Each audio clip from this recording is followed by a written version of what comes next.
Welcome to Sports and Stogies. Now, introducing your hosts, Cameron Winkowitz and Austin Hayes.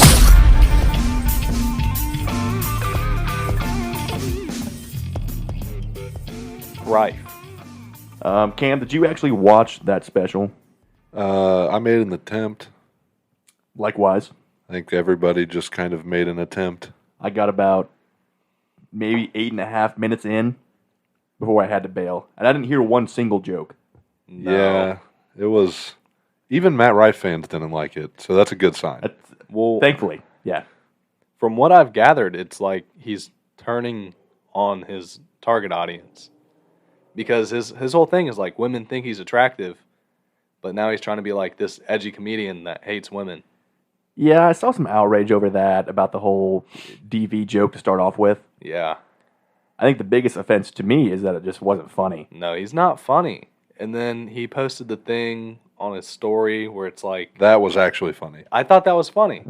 That's allowed to be funny, right? I think so. It is, but we're not comedians. Correct. Yeah. I mean, I think as good as anybody else I know, I think we know what funny is and isn't. I heard Anthony Jeselnik did have a really good take on him. Love Jeselnik. On Theo, right? Yeah. He's like, comedy is getting away with it. Like, if you're good at comedy, you're getting away with it. Yeah, there's no art to just upsetting people. Yeah. Anybody can do that. Correct. But, like, if you're like Jeselnik, who makes some of the Dark worst humor. jokes of all time, He gets but away they're with so it. creative, and they're actually jokes. There's a setup. There's a punchline. There's timing. He's funny. Yeah. Matt Matt Rife Rife is is not not even a stand-up. funny. It's just a guy on stage talking. Yeah, he talks to people and makes them laugh, and it's almost like a pity laugh most of the time. Not even pity. It's mostly chicks laughing because they think he's hot. Yeah, That's hot guy. That is true hot guy privilege.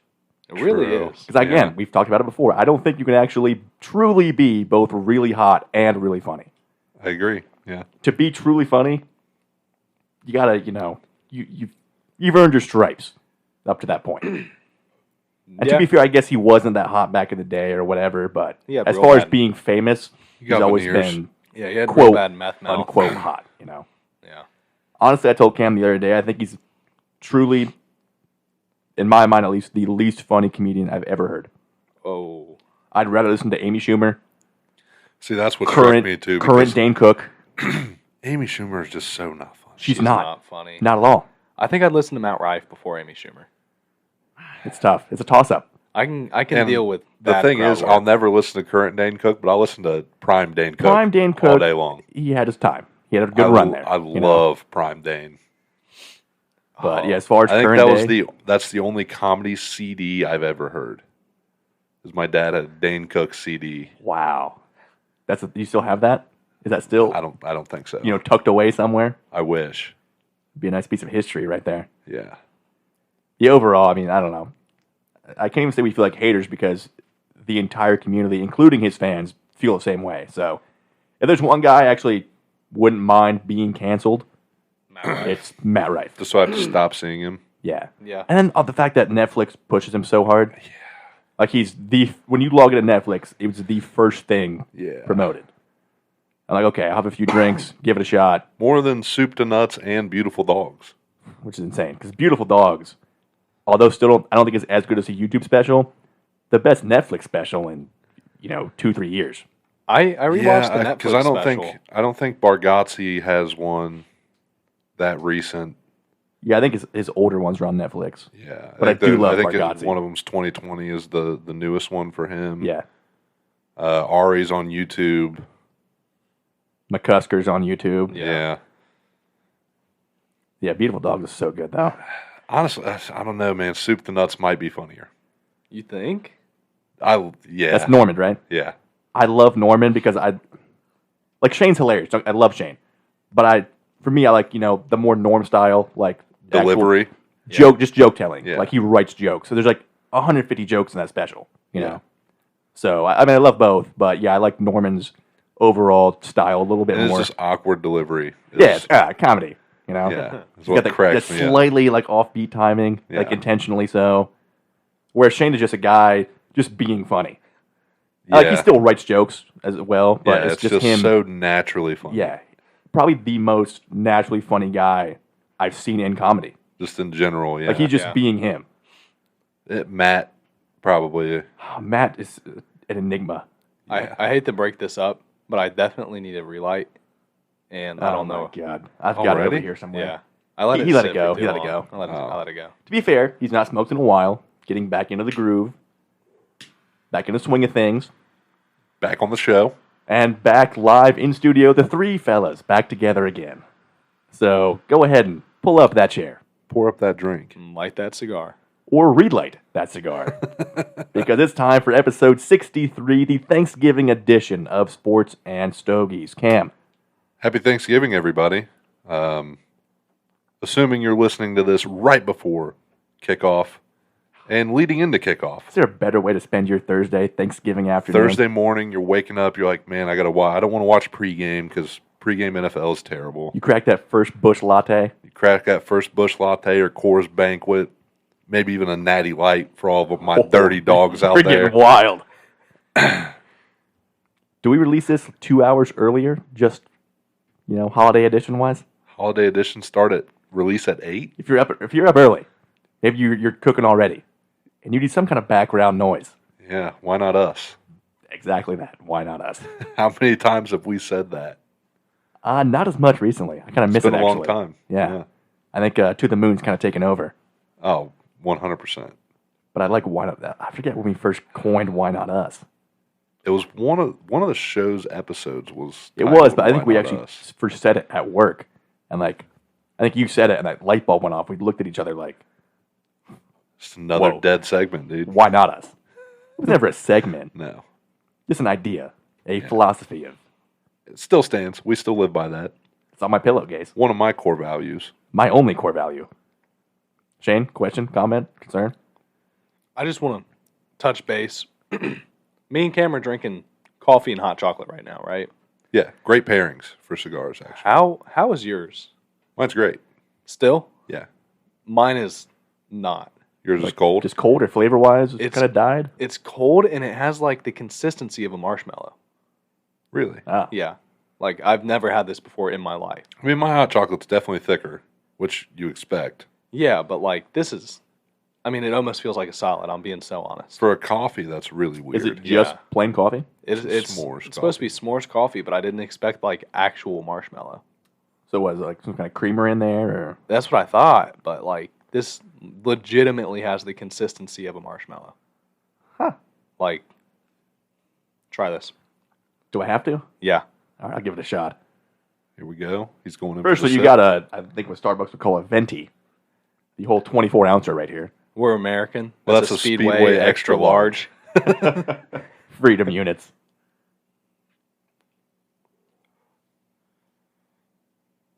Isn't that weird? Whoa, you weren't kidding. That's like marshmallow fluff. Yeah. I'm here for it, but I was not expecting that. It's just like It's really good though, right? It's very tasty. Yeah. Speedway's hot chocolate's similar, a little thinner, but My go-to this time of year, hot chocolate, peppermint schnapps. yeah. Not super high alcohol content, but that good peppermint Yeah, flavor. I know you mentioned that last Slight year buzz going near on. Christmas, and that never happened. So It did not happen, but this year it could. good. It should. I have been a frequent flyer at Starbucks for those peppermint mochas. Yeah. Those are good. The other day they gave me like one of those little free like actual plastic reusable cups. Michaela went crazy for it. Nice. I don't want to hear any more hate on my Timmy Ho's vanilla lattes when you're getting peppermint mochas. I don't hate on your Yeah, Timmy Ho's that's vanilla true. lattes. Come on, you've been established You on have air not. You did. I have You not. hated on it one time. heavily. There's Pretty no heavily. way There's- because You Shane, we hated have a on those. backlog. Yeah, the episodes are available to re-listen back to. But you hated on my vanilla latte more than you hated on Bol Bol. And that was That is a true. lot. That is true. if anyone's hated on Bol Bol, I'd say that I'm not even in like the top I believe your quote on 50%. Austin's vanilla latte was like that. That's correct. That was live on air. I could have said that. No, you did say that. You did. I'd like to hear the recording. We'll play it back. It's available. Let's Jamie, find pull it. that up real quick. It's available on Spotify, Apple Podcasts, Google Podcasts, and Amazon Prime. That's the perfect segue. Let's have Shane take back over the episode promo. I mean, Cam just hit pretty much every nail on the head. You can give us a listen on YouTube, Spotify, Apple Podcasts, Google Podcasts, Amazon Podcasts, and Follow us on TikTok, Instagram, Facebook, and X, and YouTube. And now live on YouTube. We're not live. Well, And not I do literally set, live, but- actually I do set them as premieres, Do you? so they are live technically. Yeah, but not recorded live. I don't want to mislead. I mean, we're people. recording live right now, though. Yeah, but they're not Technically. listening to It's a us as we live talk. release, so it feels as if you're there during the recording. That's the proper term, I guess. Yeah. Yeah, live release. So it's cool. Like sometimes I'll wake up and I'll just turn it on, and it will be like halfway through, and I'm like, I remember that. Yeah, I don't listen back to the whole thing anymore, but I'll go through segments. I mean, as far as like when I'm editing, Yeah. I used to go through the whole thing and make sure there's nothing, the slightest bit wrong. And I do timestamps too, which I've kind of gotten away from that. But We haven't done a timestamp in a long time. yeah, because again, if we had like a fourth guy who wasn't part of the show to listen back actual producer? and hear it for the first time, well, the producers are actually live during the show. This would be like an intern. Briefly, Yeah, like an intern who does it post show. that would be nice. Because I don't want to sit here live and write down timestamps. It takes me out of the show. That's true. And then listening to the whole 3-hour conversation back after the fact to do timestamps. Why don't we hire one of those Indian guys on Fiverr to do it? Cam? Why would I hire somebody to do it? Because it's Interns are free. we're not going to get a free intern. We could just give an Indian guy $5. Or get a free college intern. Yeah, that needs college experience. That could or could not be Indian. We don't know. I would actually like to do that if we were to get a real studio. I would love to look into kids in like what is this? Clark State's right here. Digital media. Yeah. Or if- any kind of, Yeah, radio or producing anything like that. If they need some credit. then they could work on a podcast, which has to count for something. You'd think it would. It's got to. But then again, if they have the experience, I feel like they'd probably just start their own. But that's what I'm saying, kids with no experience. Yeah, they're in college for that. Yeah. I like the idea. I do. And But best case scenario, we get a kid who likes cigars and we could just give him a cigar every show. Don't say that we're going to give kids cigars. That's a fair point. He's a junior. He's 21. Yeah, exactly. He's a freshman. And by the way, a kid is anyone younger than me, even if it's 6 months. So you're a kid to Austin? Yes, 100%. Correct. I've never heard him. I even call rookies in the NFL kids, and they're Really? older than me. That's why every time now, even, I don't think there's rookies older than you anymore. 23, 24? I believe Luke Musgrave is 24 years old. Yeah. Okay, you can get away with that for like another year. You get like an Aussie puncher coming over. He's like 29. Rook. Exactly. Yeah, that's a kid, dude. Well, Cam, what are we both smoking on this evening? We are both smoking on the turducken, which apparently I'm the only person in the world who's never heard that term before.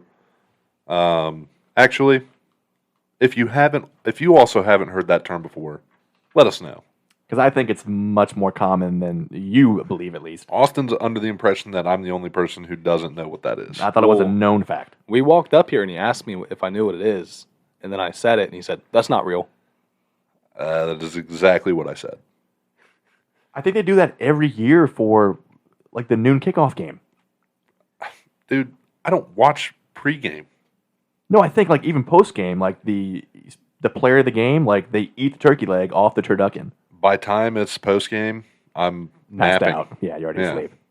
God, nothing hits better than that Thanksgiving nap in between meals. Exactly. In between commutes for me. I got one Thanksgiving at 3, then another one at 5. Let's go cigar notes. We'll cycle back to Thanksgiving routines because I definitely want to dive into that too. So the turducken by LCA, it is a 6x60 with a Nicaraguan Maduro wrapper. The binder is Mexican San Andreas, and the filler is Nicaraguan, Dominican, and Mexican. So a whole lot going on here, as A you'd expect from a turducken. 3-in-1 turducken. So far, mine's burning excellently.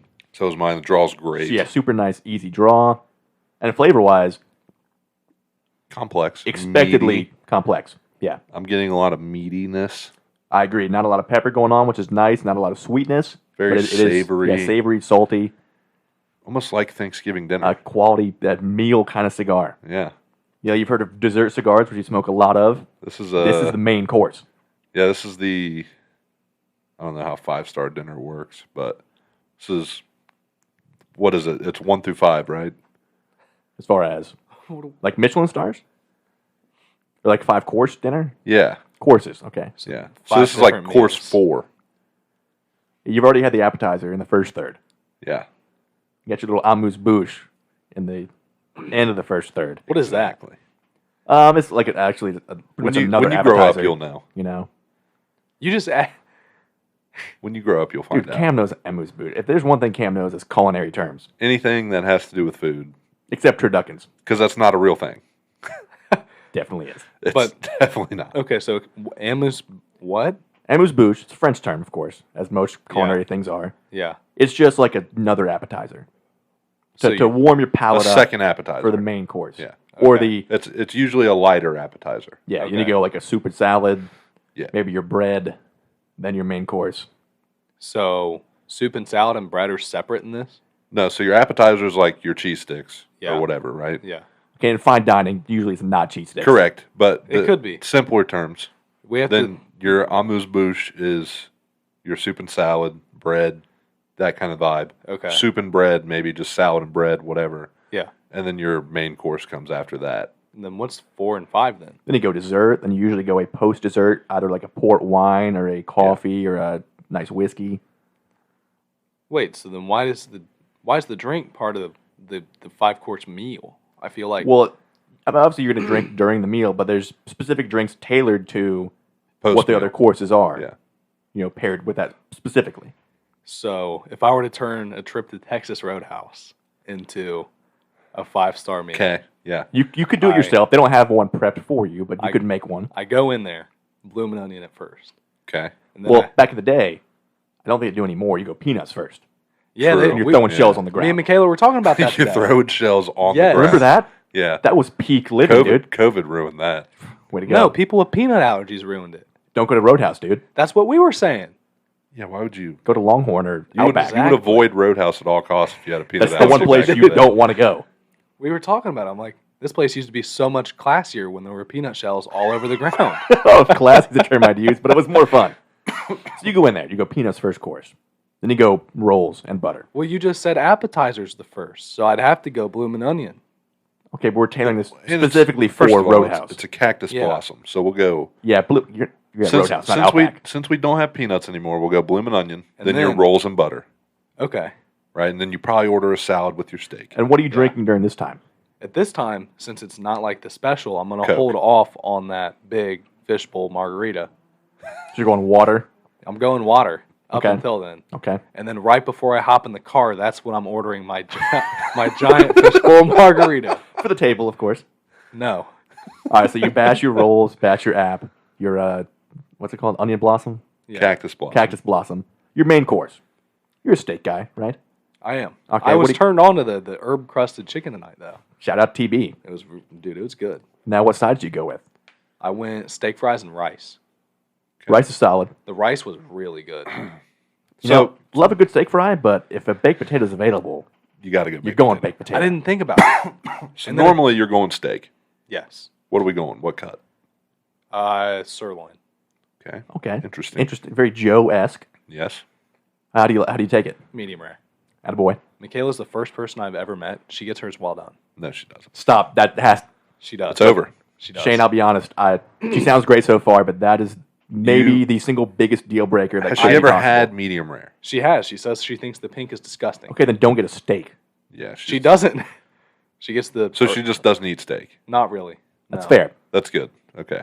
I'm on board. If you're I'm back. anti-steak, fine. But if you're ordering steak and getting it well Yeah. done, No, I'm, no, no. I'm back. I'm back in. yeah, All take right. it back. I'm back Right. in. We'll cut that. We'll cut that.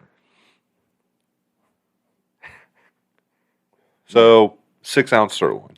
No, He's a 11. 12-ouncer. 11. Yeah. 11 ounce because I ordered it tonight. Medium Thought you rare. got the chicken.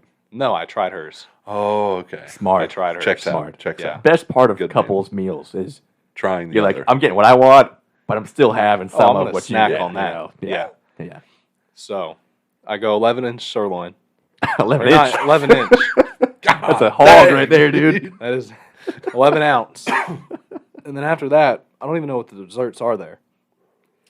Oh, they probably They have like got cheesecake. Cheesecake. that kind of thing. And then that's when I get What's the sides for your steak? He said rice and rice and steak and fries. steak fries. Which again, I think No, that changes everything. with a steak especially, you got to go baked tater. You got to go baked potato, and then some sort of like corn. You can't do rice and steak. No. You got to have a veggie. I think I try to go green with steak. Roadhouse is rice. It's really good. It is really good. No, yes, I agree, but it does not mix with that kind of steak unless it's not a stir fry. What are you doing? I don't know, dude. I just like the rice. I will say I do love rice, but steak and rice never a go-to. Unless you're at a stir fry. No, sometimes I'll go steak and rice at like Chipotle. That's a different like a ballgame. stir fry. Yeah, Is that stir fry? That's very similar to like a stir fry. if or it's a mixed burrito. together. Yeah. But if you have one cut of meat separate from the rice portion, That is true. I'm never going rice. No, never. That's a hill that I'll die on. All right, well, this conversation's over. So, let's move on. I have my own topic though. I got to give a shout out. Papa Hayes, my belated birthday dinner at Jeff Ruby's Steakhouse. Best meal of my life. I almost went there once. I think come bonus time we'll do like an SNS trip. Isn't that the guy that killed Lee Harvey Oswald? That was Jack Ruby. Oh, But I like the reference. That was yeah. you shocked me on that one. I told you he reads nonfiction books. He does. He's a smart guy. I know my history. But no, Murderer does not own this restaurant, to my knowledge. Just Okay. his brother. Just Maybe his brother. cousin, distant cousin. But yeah, incredible ambiance. Like definitely our kind of place. More old school, like speakeasy type, dim We lighting. need to go to the one in Cincinnati. Because the only downside of this Columbus location is it's the only one of the 5 that doesn't have a cigar lounge because of city ordinance. Every other one does. So you finish your meal, you get a smoke, go downstairs. That's the cherry on top. Columbus doesn't allow smoke lounges? Not where you serve food at. There's homeless guys sleeping on doorsteps of businesses there, Correct. and they're worried about smoke lounges? Apparently so. I'm going to be so honest. I've never been, I've been up in Columbus a lot lately, and Allegedly. during the Ohio Before you State, incriminate yourself. the Ohio State Michigan State game, Which We're you walk- attended. I did. We're walking around, and these homeless people are just partying it up at tailgates, right outside Michaela's apartment. Honestly, dude. If I'm homeless, tailgate's Yeah. the best time of the year. that's a great move. But then I'm snagging a 40, walking up to somebody like, hey, dude, you guys got dogs? You got chicken grilling up? then, dude, they were just acting like they weren't homeless. They were just partying along with them. It was sweet. It was a show of Well, yeah, unity. at a tailgate, no one's homeless. No. Or you're all homeless. I Except was going to say at a tailgate, yeah, everybody's homeless. Except pretty much. after the tailgate, then you see the guy that was partying with you. He just lays down across the street. Take a quick nap, Take a quick snooze. You're like, man, he didn't come to the game? Hey, bro, where'd your ticket at? Oh, never mind. But I've seen so many dudes, and they're just bunkered down outside of sports bars. They got blankets, no pillow. Beautiful dogs. What's it called? It's an apparel shop, and then there's this small Target. It's really weird. Apparel shop, he says. Like Tommy Hilfiger? No, like Abercrombie? college, college sports stuff. Rally House. Okay. Yeah. Okay. So I wouldn't, when I think apparel shop, I don't think I that. wouldn't, But yeah, I so wouldn't think, say that. Think so there's the doorway, and then there's maybe a 2-foot gap where it's just stone before you 3 get to dudes it. piled up with 1 blanket. 2 dudes. hey, stick together. Stay warm. Columbus winters get chilly, dude. I don't understand why smoke lounges would be a priority there. Bureaucracy. What are you Old gonna do? rules. Old rules. I feel like you definitely just gotta, take a look at yourself in the mirror real quick. And be Either like, way, shout out Papa Hayes for that incredible meal and concert after the fact. yes. And we'll all be going there very, very soon. Now, Shane, what are you smoking on tonight? I am smoking on the Charter Oak Pregnataro. From Foundation, my favorite brand. It is a 5.5 by 48, and it is a Connecticut with Nicaraguan filler Where did that deep voice come from? and Nicaraguan binder. You got real radio right there. Did I? Yeah. I like it. I'm sure Michaela likes it too. Yeah, I think she does. Are you going to convince her to listen? She's sports, right? She likes sports? She loves She football. shouldn't. I do love when listen to Matt and Shane. They're like, oh, I hope my chicks don't hear this. Yeah. We don't. It's not the same concept, I mean, though. clearly, It might yes, be. but I definitely just talked about a couple things that I know she doesn't like. Homelessness? Yeah. Well, nobody's pro homeless. No. I made a comment a couple weeks ago. You got some hot water? I did. She heard it. I made the comment to her.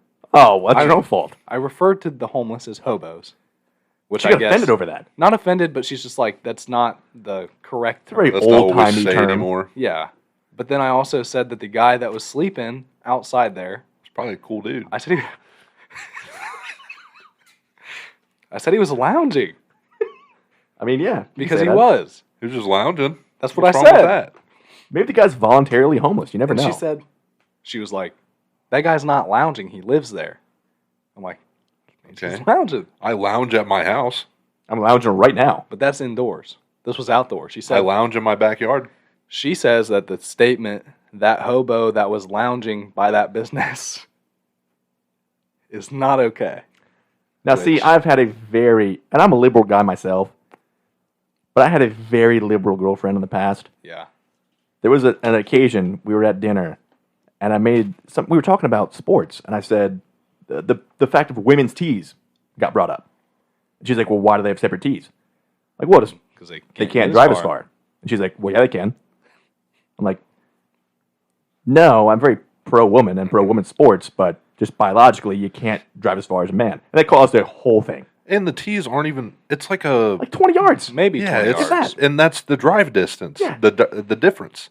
Like, it's nothing about skill. They're just as good at, everything else. Just strength-wise, they can't drive as far. It's nothing, I think that's the nothing anti-woman. I think the LPGA and No. the PGA drive difference on average is less than 100 yards. Yeah, not a big deal. But it Yeah. caused a huge deal. So I get your some of your sentiment there. I would say hobo is totally cool.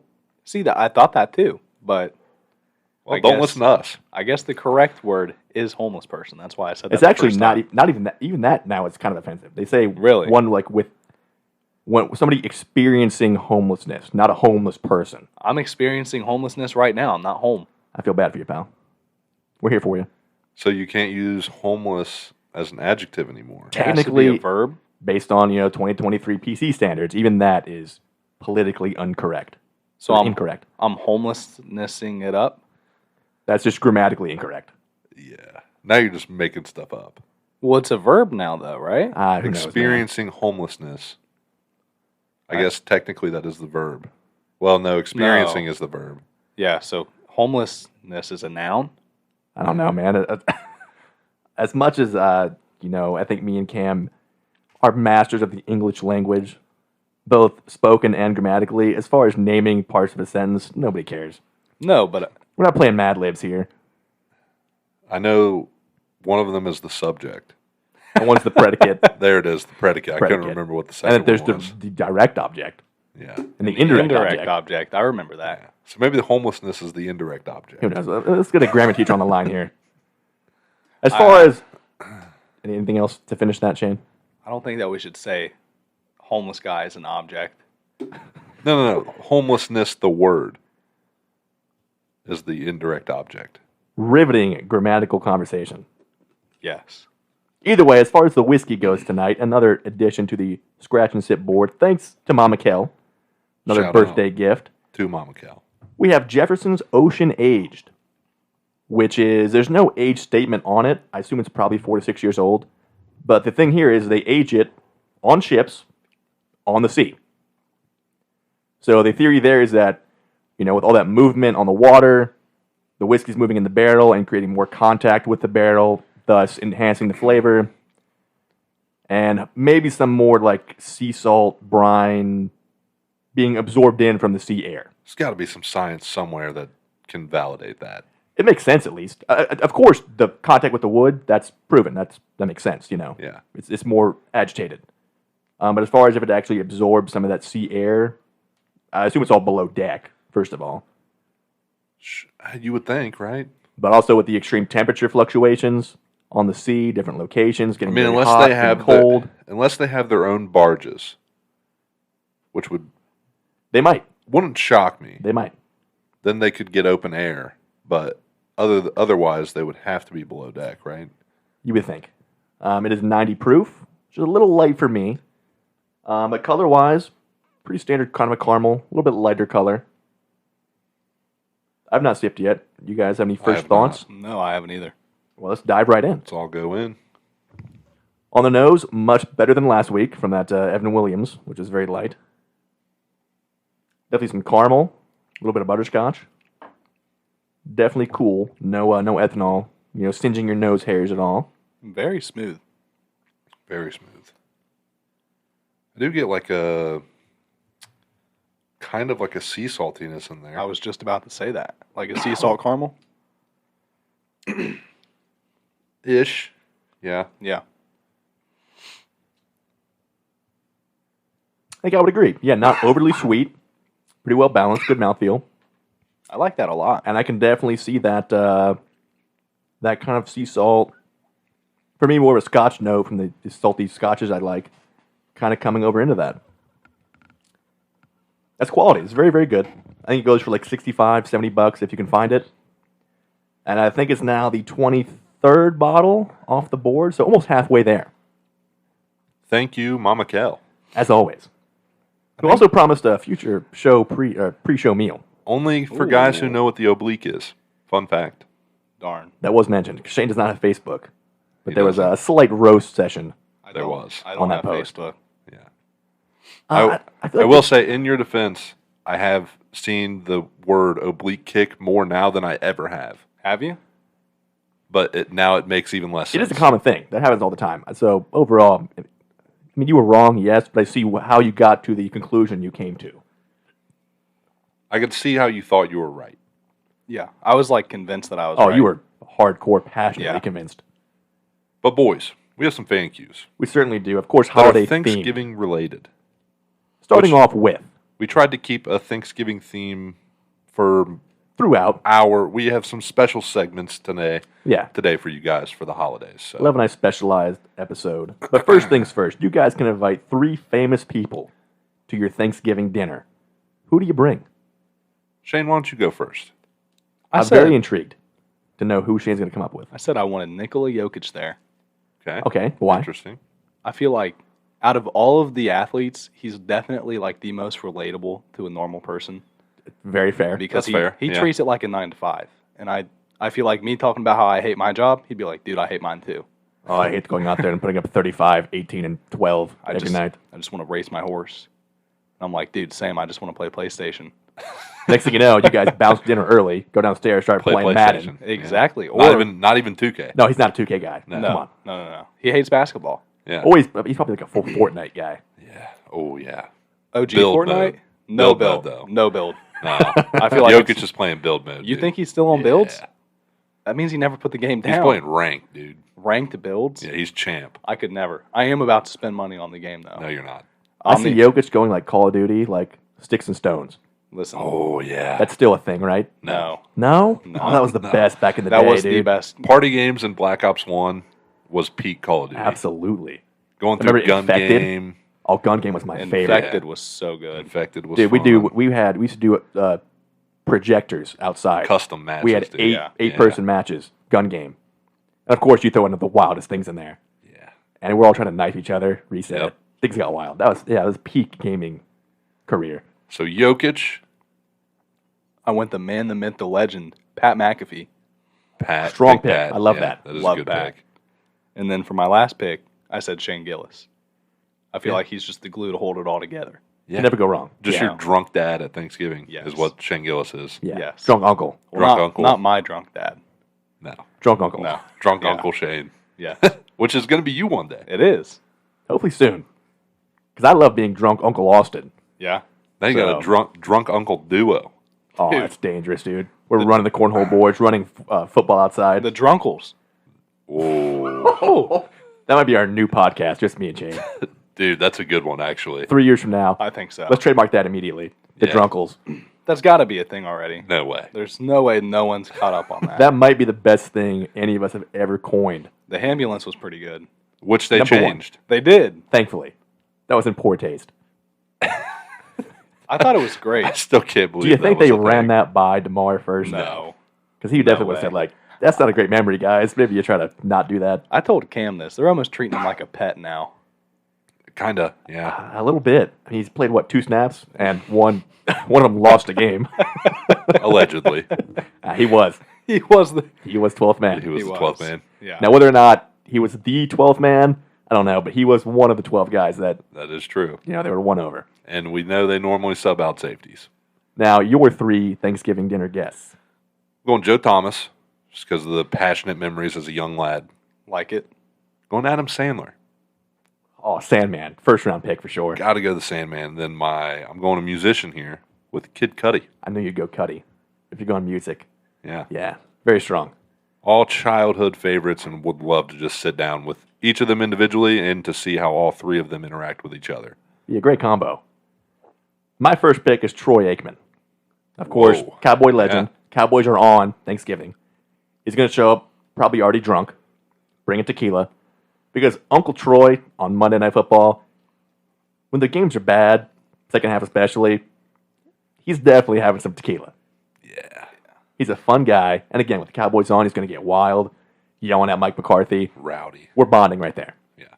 My next pick, we're going Eddie Vedder of Pearl Jam. Wow. Musician, Yeah. one of my favorites. Laid back dude. Going to bring some wine. We're going to be pre-gaming a little bit, chilling out. And eventually, after dinner, after dessert, he's breaking out the guitar. Has to.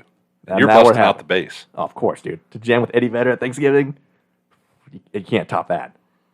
And last but not least, Bill Burr.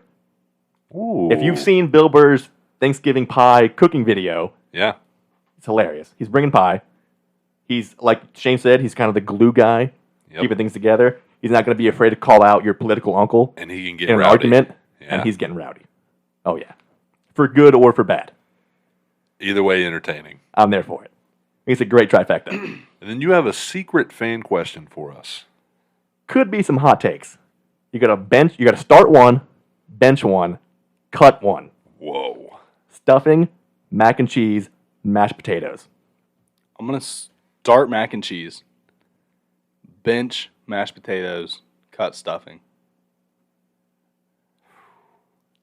Now, what you think, I'm benching mac and cheese. Really? Because I love mac and cheese, but I don't think mac and cheese is a staple of Thanksgiving. You got to have taters and gravy. That's my start. Okay. That ties everything together. That's your foundation of your whole plate. Stuffing can vary based on who makes it, but my family makes incredible stuffing. And again, very Thanksgiving oriented. You only have it at Thanksgiving for the most part. So I'm benching stuffing. And You just said you were Cut it, benching mac and benching cheese. mac. I'm cutting mac and cheese. Really? It's gone. I can have Thanksgiving dinner without mac and cheese. So I'm also cutting mac and cheese. But I'm starting stuffing and benching mashed potatoes and gravy. So we got all 3 possible answers. Yeah. I like that. I thought me and Ken would agree entirely because, our refined palates It's usually close, match but up. I edge stuffing just Yeah. because I've had some very, very good stuffing. in my Incredible lifetime. stuff. Yeah. Where do we stand on cranberry sauce? Don't like I don't it. even know what it is. Yeah, I don't want it. What do you It's- put it on? It's never been present at a single one of my Thanksgiving dinners that I can recall. At least it not the- on my plate. Is it the dessert? What is it? Do you put it on something? Is it supposed to be like a gravy replacement? I don't know what it is. I don't know what to do with it. We don't need it. I look at it and I'm like, that's awesome. Somebody else can have it because I don't need it. Because I don't know what you do with it. Do you just eat it by itself? I think it's supposed There's to be no on way. stuff. Because But what would you put it go on? on something? But besides dessert? I don't think it's even supposed to be on dessert. I think it's supposed to go on like your stuffing and your more savory stuff to kind of complement the I don't want it. saltiness. I don't think so. Do you guys do the the green fluff pistachio salad thing? It's pretty good. We have it every year. It's not for me. Just have you tried it? I have. Okay. I like cranberry sauce. I don't need it. I don't know what it's for. And I feel like it gets explained to me what it's for every year, but after I've already eaten 6 plates. Correct. And not one time did it make its way on there. Not a chance. Deviled eggs. Bro. I'm very particular about my deviled eggs. Okay. So it has to be. So my wife's mom makes these it's like she uses sugar when she's doing the filling. So they're like sweeter. Oh, it's so good. I hate a super mustardy deviled egg. Mustard is very overpowering. So that's why I think the sugar is perfect because you can't really taste the mustard, but the consistency is the same. Very good. I can eat like 17 of those. Maybe the most dangerous thing prior to the actual Thanksgiving meal. Yeah. That and some charcuterie. It's go time. And shrimp, dude. Shrimp cocktails. That's more of a Christmas thing for us. Not as much Thanksgiving. Every but single family event I have, You're batching there's Yeah. a Shrimp cocktail. plate of shrimp. oh yeah. Yeah. Do you guys contribute now that we're all grown adults? You're married. Are you bringing dishes? So, on my dad's side, no one brings anything. You have a whole day planned. Yeah, so it's my mom's side first at 3 is when dinner is. So I'll get there probably around 2:30. To enjoy some appetizers, dip out around 4. Dad's dinner starts at 5. So dad's dinner, everybody every year is like, "What do you want us to bring?" My aunt is like, "Nothing. You guys are dumb. Why would you? It's her show. Why would you even suggest that? She Like, runs the like ship. how dumb can you be?" This year, my mom, my grandpa had requested my mom and my aunts to bring something. Didn't request me, so I'm not going to volunteer myself. You're still a kid, technically. That I counts. also would not. That'd be the only house that I don't ever volunteer to bring something because of how good he can cook. I don't want him to think that I suck. A lot of pressure on Thanksgiving. You can't bring the thing that everybody's kind of talking about after the fact. Yeah. You know?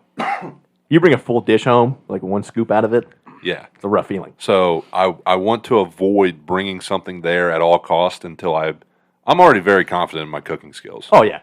As you should be. So, but I'm also very self-conscious about my cooking. And it's the one thing that if somebody says it's bad, it's probably going to ruin me for a month, You're heartbroken. for an entire month. It's gonna ruin you until Christmas, dude. Absolutely. Are you Christmas gonna- may not even salvage. Are you gonna try again on Christmas? No. No chance. You got to redeem yourself. You do. Eventually. But Next year, it's next going to take Thanksgiving. it'll take till next Thanksgiving to rebuild that confidence. Dang. I'm a fresh 20. I don't have to bring anything to Thanksgiving. You're still, dude. you're at the kids' table still. Yeah. But I am bringing mac and cheese to my wife's Thanksgiving on Friday. You're going 2 days. Are we talking real mac and cheese or Stouffer's? This is crock pot homemade Oh, yeah, cheese come on, dude. sauce. Okay. Can we just take a pause right there? Do you think Cameron the Vink Winkowitz would bring Stouffer's mac and cheese? Stouffer's mac and cheese isn't bad. It's not besides That's the not point. It's a holiday. And I'm going risky Really? because her mom has celiac, so she's gluten free. The whole crock pot is gluten free. That is risky. It's very risky. But when you pull it off, I wish it's you that would. much better. Yeah. I've yet to have a good gluten-free pasta. It does not exist. Well, No. last week I made gluten free shake and bake pork chops. How was that? Very good. I didn't know you already made those. Yeah, Turned out well? yeah. I should have put them in egg wash first because the breading didn't stick very well, but it did turn out really good. So, my mom has like a gluten allergy. So, like, she'll do the gluten-free pasta. I'm like, I appreciate that you're cooking, but I can't eat that. I'm going to go ahead and make my own dinner. Yeah. Because, like, it doesn't have any consistency. It doesn't hold anything. Like, any kind of gluten-free pasta, the sauce is always super runny on it for some Well, the reason. sauce shouldn't change. No, but, like, it does because the texture changes too. No, the only gluten free part about gluten free mac and cheese is the noodle. Are you sure? Yes. Then why does it feel so runny? There's no gluten in cheese. There's no gluten in milk. There's no gluten in evaporated milk. I don't know what it is then, man. And like I've even done gluten free spaghetti, yeah. and the spaghetti noodles they kind of stuck together a little bit. Yeah. But other than that, it was very good. Now spaghetti, you kind of have to look for a gluten free sauce as well I think that's what it was that was super runny because then. you want to make sure that wheat wasn't in any of the ingredients, and there's a lot more ingredients in the spaghetti sauce. But the one I found was very good.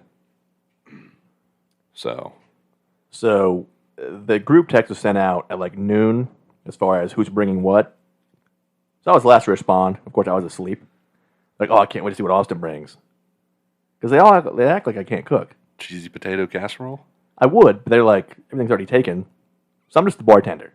Nice. We're doing Austin Hayes' famous old fashions Heyo. with probably cigars I like after that. after dinner. Nice. I bring the fun. I'm playing the games. Yeah. You know, me and Uncle Sean controlling the table, holding court. Absolutely. That's my contribution. And your Uncle Sean's bringing homemade cannolis. Cannoli. Cannoli. Cannoli is the plural. Cannolo is singular. Really? That's a fun fact. The more you know. Yeah, didn't first know ever that. attempt at homemade cannoli. I'm stoked. And this year, the guys are cleaning up. We'll be Allegedly. doing dishes. Allegedly. Now I'm going to wait till the game's over, of course. Yeah. So Dishes are going to be done by at 10:30. that's the plan. I said, Grandma, sit down. I'll do them. Just let me wait a little bit. You know? I'm gonna have to do the same thing this year. I Cleaning didn't up? think about that. Yeah, because Yeah. my grandma broke her foot. My grandpa, Showing out in front of the old lady. he didn't. Oh, you do gotta go anything. all out. Yeah, yeah. It's a big thing. The first holiday with the old Well, lady, introducing people. This is just First a weird holiday one. season. correct. This is a weird one though, because like usually we do we go out to this like log cabin with our extended family. It's a big thing, but this year we're not doing that because my grandma can't really get around. My grandpa doesn't want to get around, so they're just doing it at their house this year. Everybody's coming though. No, it's literally just my grandparents and my mom. Oh. Aunt and cousin aren't coming because they think they have COVID or something. Okay. Probably the same thing I had. Any pressure on the girlfriend? Is she feeling nervous at all? No, That's pretty. She'd probably be nervous if it was extended. I think That's easier. I'd be less You think nervous. so? Oh, yeah. yeah. It's not Meeting as your second personal. uncle. You're gonna see him once a Yeah. year. Yeah, there's a lot more people to talk Meeting to. the too. grandparents. right. Next thing you know, it's when are you guys getting married? No, it's When not you going to guys be having anything like kids. that. My grandpa won't remember her name by the end of it, if I'm being real. Grandpa parties. No, Grandpa's got dementia. So grandpa parties.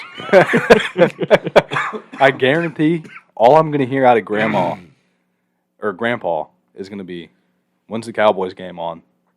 5 minutes later, food done? 10 minutes later, when's the Cowboys game on? Same time every year, 4:30, boys. Yep. Let's roll. And then I'll introduce her. He'll be like, your name Megan or Maddie or something? As long as it doesn't refer to her by your ex's name, Yeah. then everything's good. Yeah. Fingers crossed. All right, boys. Now I have some Thanksgiving football trivia for you guys. Here we Okay. go. I'm going to test your knowledge historically, pretty much. Okay. The first ever Thanksgiving football game occurred between two colleges in 1876. Do you have Wow. any idea who those two colleges were? I will give you a hint. Are they Ivy League schools? Yes. Harvard I'm and gonna go Yale. Harvard, Yale. Yale is correct. Harvard Yale is incorrect. and Dartmouth. No. Cornell. Syracuse? No. Did you see Syracuse? Yeah. Is that not an Ivy League? No. Oh. Columbia. Princeton. Yes. Yale, Princeton. Princeton and Yale. In 1876. The NFL's first official Thanksgiving game was 1934. Do you know the two teams that played in that? Green Bay, No. the Bears, Yes. and the Lions. Correct. The Detroit Lions have played the most Thanksgiving games of all time. How many? I'll give you leeway of 5. So the first one was 1930, you said 34? 63. I think they've played almost every year. So I'm going to say 85. It's 83. Boom, baby, let's go. How many have they won? I'll give you 40 leeway of 10 on this 44. 38. one. Is 37. Oh, God, when you're hot, you're hot. There's only one team that has never played a Thanksgiving game in the NFL. The Houston Texans, No. LA Chargers. No. the Jags. The Jaguars. Had to be an expansion team. Do you know? Okay. In 1993, Great year. the coldest Thanksgiving game was ever recorded played. What's the temperature in the two teams? Negative 21 degrees. I'm going to say it was in Lambeau, No. No. in I thought I was Chicago. close. Detroit's the Dome. Nope. In New England. No. Damn it. In Buffalo. It's Dallas. What? Like, in Dallas? Neither of these states are cold. Whoa. Dallas versus Washington. No. Not Philly. Pennsylvania gets cold. Dallas and Miami. Well, Washington, D.C. gets cold. Yeah. But yet, you know. Wait, is Washington? What'd you say? I said He said Miami. Dallas, Miami. Dallas and Miami. In Dallas? I don't know where it was, but the temperature, I'll give you a leeway of 5. 12 degrees. No. Colder? -5. No. Warmer. 28 degrees. 23 to 35 degrees. In Dallas on Thanksgiving. Who would have thought? The NFL awards the MVP of the Thanksgiving games with roasted turkey legs. Which NFL coach initiated that? John Andy Madden. Reid. It's John Madden. Yeah. Come on, dude. Although I love that. That's a great guess. What team That'd be brisket. has the best Thanksgiving game record of all time? Can we have the record? Eagles. 33, 22, and 1 with a 59% win rate. I'm gonna go Eagles. No. I'm going to go with my boys. Dallas Cowboys. Every year, my grandmother says the exact same thing. I mean, now we all make jokes about it. She's like, I feel so bad for the Cowboys. They always play on things. What if they want to see their families? Every year, without fail. Like, I just feel so bad for them. Since 1966, the Cowboys have only missed hosting how many Thanksgiving games? Since 66, they've missed 7 games. They've missed 3. hosting only 2 games. So that One means thing the schedule is always. odds are it was 23 degrees in Dallas. I'd say that checks out. Because it couldn't have not have been Miami. There's no way. Since the mid-90s, there's only been 1 year where there was no college football on Thanksgiving. Do you know what year that was? Oh, wow. I'm going to think outside the box and say 2020 during COVID. Correct. That's all I got. Well job. done. Great questions. I Really feel good about questions, it. yeah. I think that was a great performance. I will say I think we need to take a break. This coffee is going through me. All right, so sports are coming up next, starting with NFL, SnS episode 63, Thanksgiving edition, back after this. All right, we are back after that very quick break. Quick Duke. Quick, dude. Honestly, Mondo Duke, dude. I'm proud of myself. I was thinking that was going to be like a 10-minute That exposure. was a nice quick spray. Yeah, not a coffee Duke, dude. That's No, going quick. that was it's a quick really spray. quick. It's pressurized. Took no time, no effort. Love it. Now there is NFL news to cover and talk about. First things first, finally, long overdue, the Steelers fire Matt Canada. For the first time since I think 1942, the Steelers have a mid-season firing of anyone in the front office. And that was when their GM fired himself. So technically the first firing, really, of their entire that's franchise true. history. Yeah, the other one was just a quit, like a resignation, Pretty much, much. Now I have a stat here if I can go find it real quick. I know they were 32nd in pretty much everything offensively this Yeah. season. And it should get better, but I don't know how much.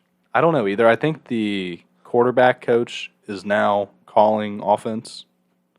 Should be fine. Kenny Pickett, he's not terrible. He's competent. He Yeah. is. So in 44 games that Matt Canada was the OC, the Steelers had 0 games with 400-plus yards of offense. They had 1 game with 300-plus passing yards. 2 games out of 44 with 30-plus points. That's including the defense scoring. 7 games with 2-plus passing touchdowns. 27 games with 20 first downs or less. And 28 games out of 44 with 20 points or fewer. I want to say That's that crazy. I saw a stat that says Matt Ryan has more games with 2 or more touchdowns since last season than Kenny Pickett does right now. I think think Tommy Kenny- DeVito does too. I think Kenny Pickett has 1 Yeah. multi-touchdown game. Yeah. Or multi-throwing touchdown game. Yeah, so long overdue. The Steelers fans that I do know are very happy with it. Long time coming. He should have started this season, honestly. Yeah. My buddy's really skeptical of it, which I don't understand. He's like, it's a good change, but I don't think it's going to do much right now. It may not, Yeah. but it's still a step in the right direction. Yeah, It same. is. It needed to happen. Yeah. Is it a quick fix? Probably not, but yeah. when you've got your proper kicker, move. you've got your kicker making fun of your OC. It's pretty bad. I saw they asked Najee post game, like, it felt like the opposing team knew what plays were coming. And he just pauses for like 20 seconds. And he's like, yeah, sometimes it is. He's like, yeah, Najee up the gut. What do you expect? He's like, I'm sick and tired of running this dive play over and over and getting -1 yard. And then when he runs outside, he gets -3. Because he doesn't go in the wide open hole. Terrible. Me and my buddy were watching the game at the same time, and I texted him, like, I guarantee that I can call the next 5 plays. Yeah. And I called it. I said, 2 runs up the middle, check down, screen pass, another run up the middle. And that's exactly what it was. And the thing is, when they get second and long, deep shot way out of anyone's hands. Mm-hmm. And then it's run up the middle, 4th down, punt. There was one game, I think it was last year, where he called the exact same passing play 9 plays in a row. Yeah. 9 plays in a row. Even your most basic Madden player on a money play would still mix it up a little bit. Yeah. Other, let's see, shocking news at least, Shaq Leonard released by the Colts. Very odd. I know he hasn't been, he's been not limited snaps, that kind of thing, but he's not getting paid that much. not really. Yes, from what I've read from Colts fans at least, since that back injury last year, not the same guy. Well, he still has, I think, this year, like 65 tackles, 2 tackles for loss. Yeah. He's not rushing at all. There's no pass rush, but only 30% of snap share.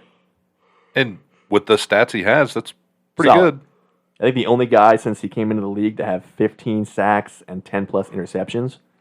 4-time All-Pro. Could be a great pickup for, as of now at least, the frontrunners are Cowboys, Philly, and Cleveland. Cleveland, there's no rumors that he's going to Cleveland at all. That's just what I would love. It'd be a great fit. Because he can play 30% of snaps. Yeah. No issue. We already have JOK, Anthony Walker, Sion Takitaki. They're all playing great. Now you can put Shaq Leonard at any one of those 3 spots, outside or inside, and give Walker a break, give Takitaki a break, and then you can mix those up. Because I think JOK, Anthony Walker, and Takitaki can all play all 3 linebacker spots. Oh, yeah. He'd be great in Dallas, especially with Van Der Esch going down. Even playing 30-40% of the snaps to be a field general, make some plays. Only going to cost $6 million this season. I think for a contender, for an all-pro linebacker who might eventually get back to his prime form. Yeah. He's only 1 year removed post-injury. And you're going to Philly, Dallas, Cleveland. Top-notch defenses already. Yeah. So you don't need to – there's a lot of the weight coming off of your shoulder already. Yeah. He doesn't have to be that guy. No, your performance is no longer under a microscope. Yeah. And to go play for Schwartz or Dan Quinn, that's an all-pro linebacker's Or dream. whoever Nick Sirianni's Philadelphia-born, city-spewed defensive coordinator is. Their ideal guy. In other long-awaited news, and kind of confusing why it happened now, our boy Zach Wilson benched. He's inactive. He Not- was inactivated. Correct. Not only benched, but third string behind Trevor Siemian.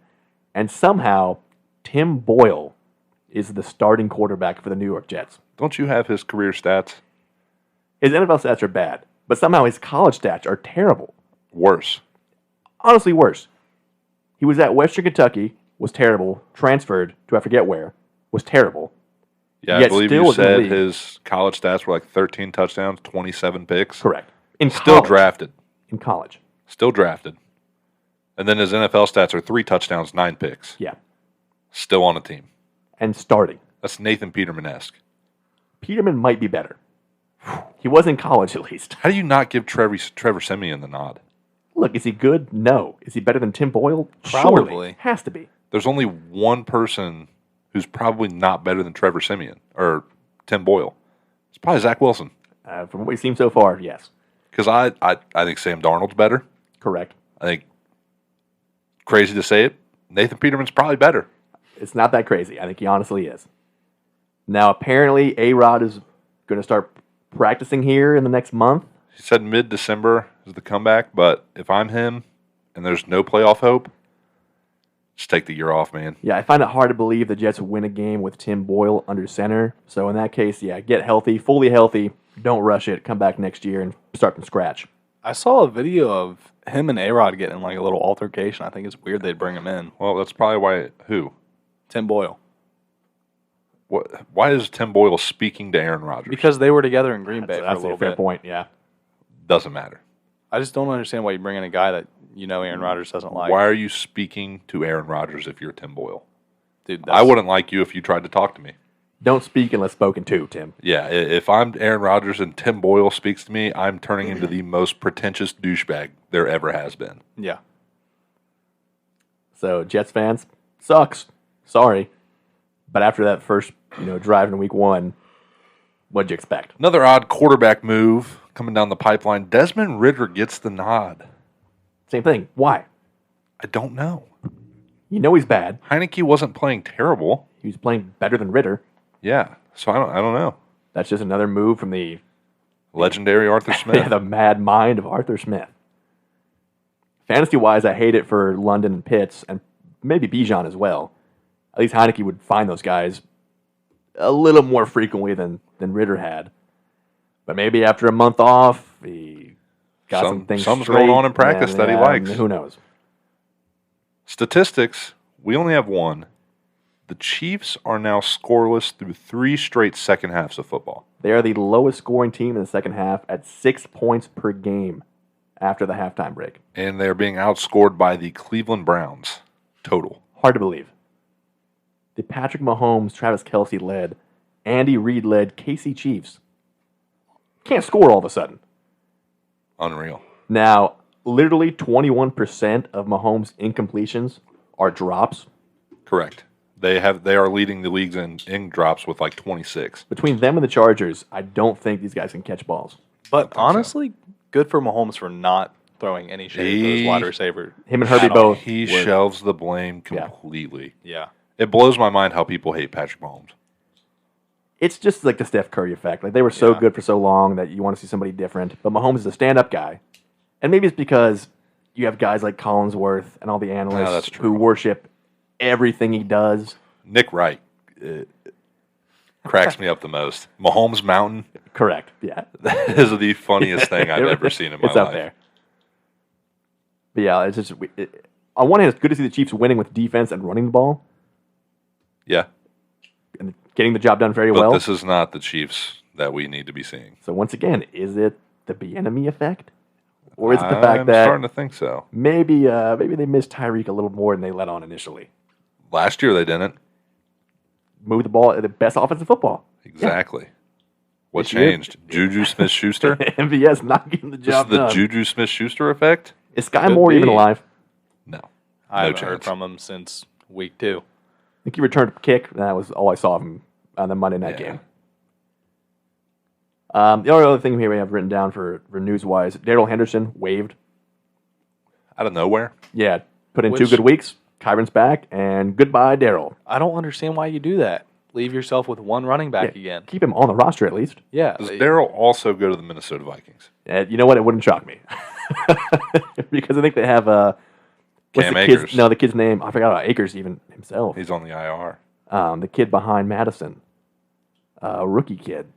That's probably going to start this week. No idea. I almost took him in sleepers, but I can't remember his name. So That's that'd be a deep sleeper. would be. Either way, yeah, weird to see because he had a solid 2 weeks. And Yeah. just cut immediately. And now it's time for Austin's game.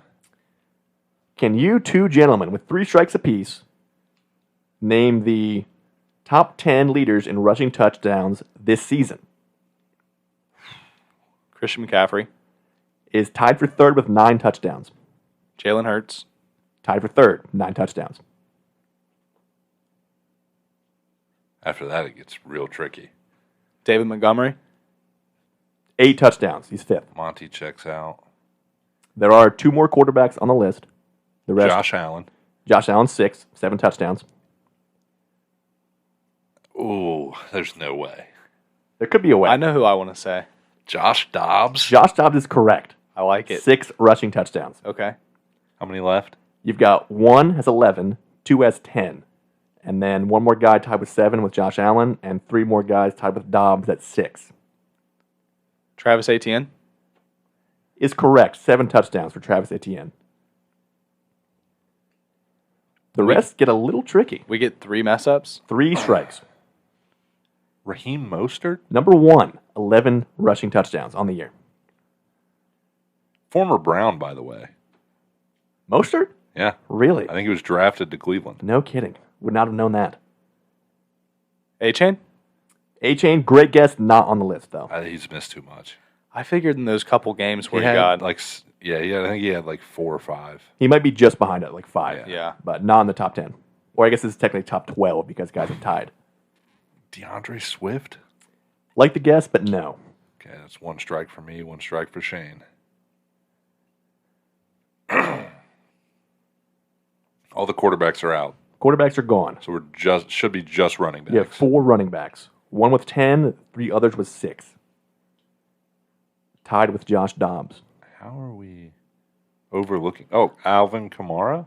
Incorrect. Jerome Ford. Incorrect. Can't swing on anyone I'm not sure about. You have 2 strikes left here. You got some leeway. That's my 2nd strike. I have 1 Yeah. now. We're both down to 1. Next wrong answer, Correct. I'm out. You're out. Let's see. 2 guys. All right, so you have 2 NFC, 2 AFC. Both those guys in the same division with each other. So AFC, 1 division. NFC, 1 division. I want to guess. Gus Edwards. Number 2 with 10 touchdowns for the Gus Bus. Joe Mixon? Incorrect. Cam is out. Well, I paved the way for you to get the 2nd AFC guy. Same division as Gus Edwards. I know. There's a couple guesses, though, that I have. It's either Kareem Hunt or Jalen Warren. I know, but I don't know who I want to say. Because I know Definitely not a Bengal, of course. Kareem Hunt just got one. He's gotten 1 in every game since Yeah. he's been a Brown, I believe. But what week did he come? Like week 4. Do you want to lock that in? I'm going to go Kareem Hunt. Is correct. 6 touchdowns. All right. 2 guys in the NFC, same division, both with 6 rushing touchdowns. 1 was mentioned in the last segment. There's no way. Oh, I know it. Cam thinks he has it. Am I allowed to, like, You have 2 discuss- strikes left, right? No, 1. You have 1 strike left. Am I allowed to discuss with Cam before I lock in a guess? You can discuss, but Cam cannot influence you. Okay. So Cam, be careful. Cam, I'm really thinking Kyron Williams. I don't know how many games he's missed. I don't either. I think he's only missed like 3 or 4. He was on the IR, so I think he missed 4 games, but I think one was a bye Minimum. week. I think he did have a couple multi-touchdown games. He did. What do we think, Shane? I'm going to guess Kyron Williams. That is correct. The other one's 6 scores. The other for one's Kyron. obvious. Same division. The other one's obvious. So obvious. It is? I'm pretty sure. Has to be. Already guessed McCaffrey, so it's not a Niner. I have to think about that division. Well, it's not a Niner, and obviously not a Ram, so you have 2 options here. Seahawks and Cardinals. James Conner? Your final strike, it was No, you K9, Kenny How do you Walker. not say Kenneth Walker? Kenny Walker, 6 scores. Why did you go straight to the Cardinals? Because That's I was not a terrible guess, to be fair. It's pretty bad because James Conner's only played like 2 games. He has missed time. I didn't think he'd missed that much time though. I thought I he will was, say I thought you guys would have got all of them, but 10 for 11, we'll take that. I can't believe you said James Conner there. Well, you had 3 strikes already, so it's on you. you did. I know, but I was swinging on AFC guys, and I got Gus Edwards, which I don't know if you would have got. I don't think I would have. Yeah, sneaky 10 touchdowns for Gus Bus. Do we want to go receiving touchdowns as well? Yeah. We could do that. Let me pull it up real quick here. Let's go. Hey, hold your horses here for just a second. Ooh. Let's see here. Let's go to leaders on footballreference.com and scroll down to receiving touchdown leaders. All right, boys, fire away. The leader has 9. One guy has 8. Then you have 1, 2, 3, 4, 5 guys with 7 and 5 with 6. Tank Dell. Tank Dell's on the list. 6 touchdowns. Tyreek Hill. Number 1, 9 touchdowns. A.J. Brown. A.J. Brown is tied with Tank Dell, 6 scores. Stephon Diggs. Stephon Diggs tied for 3rd, 7 Keenan. touchdowns. Keenan Allen. Also 7 touchdowns. Going good so far, boys. There's really only, I'd say, maybe 3 tricky ones in here. Brandon Ayuk. Ayuk just missed. There is 1 tight end Kittle. Not George Kittle. Strike for me. Strike Strike for uno. you. It's got to be Kelsey then. Is that a lock? Because it's not Travis Kelce either. Laporta. It's also not Sam Laporta. You guys have 1 strike each now. Wow. Maybe pivot off the tight end for now. Some big name wideouts Definitely some big names and left. a couple sneaky ones and 1 rookie. Puka. Strike 3 for Shane. It's not Puka Nacua. Puka had like 3 good games, dude. Then Stafford went out. Yeah, but I figured. I thought you guys would do better at this than the rushing one. I think rushing is much easier because of It is. quarterbacks. There's so many wide receivers. There's Chris Olave on the list. He is not. That's it. That was your 3rd strike? Yeah. 6 touchdowns for DJ Moore, Jamar Chase. The tight end, any more guesses there? I didn't want to go Jamar Chase because they've been so bad Yeah. offensively. Tight end, AFC tight end Mark Andrews. is correct. Other wideouts with 7, Mike Evans. Oh, yep. Romeo Dobbs with 7. That's a little tricky. And the Yeah, I wouldn't rookie, have thought of that. same division, Jaden Reed. not the same team, the same division, Oh, Jordan Addison. with 7. The number 2 spot is tricky. 8 touchdowns in the AFC West. Of course, not Keenan Allen. Jacoby Myers. Sneaky guess, but no. But probably the same level of sneakiness.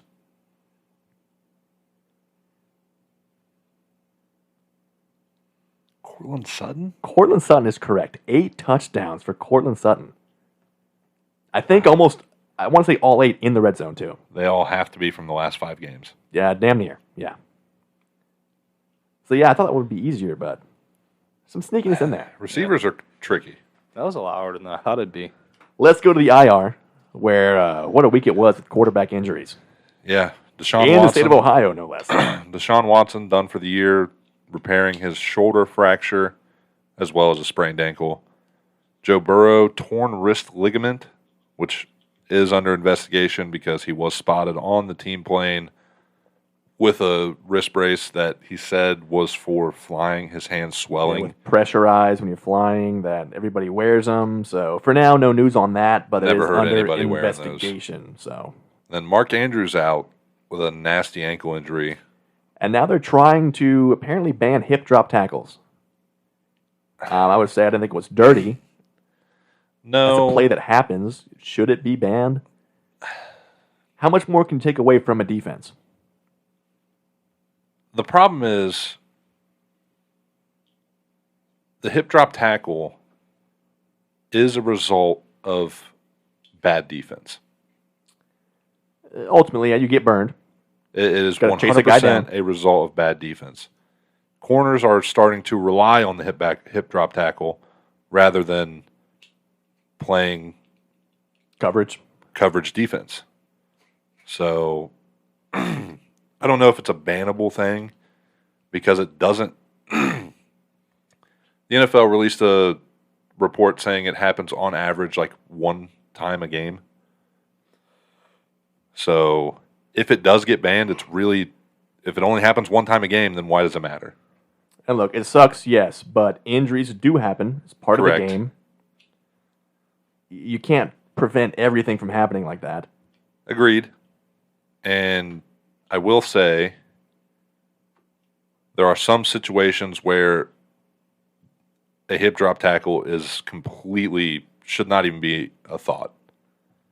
Like Florida State's quarterback. That linebacker had no reason to hip drop tackle Yeah. at all. At all. He was not behind him. He hip dropped as he was wrapping him up for a normal tackle. That, in my opinion, was completely egregious and unnecessary.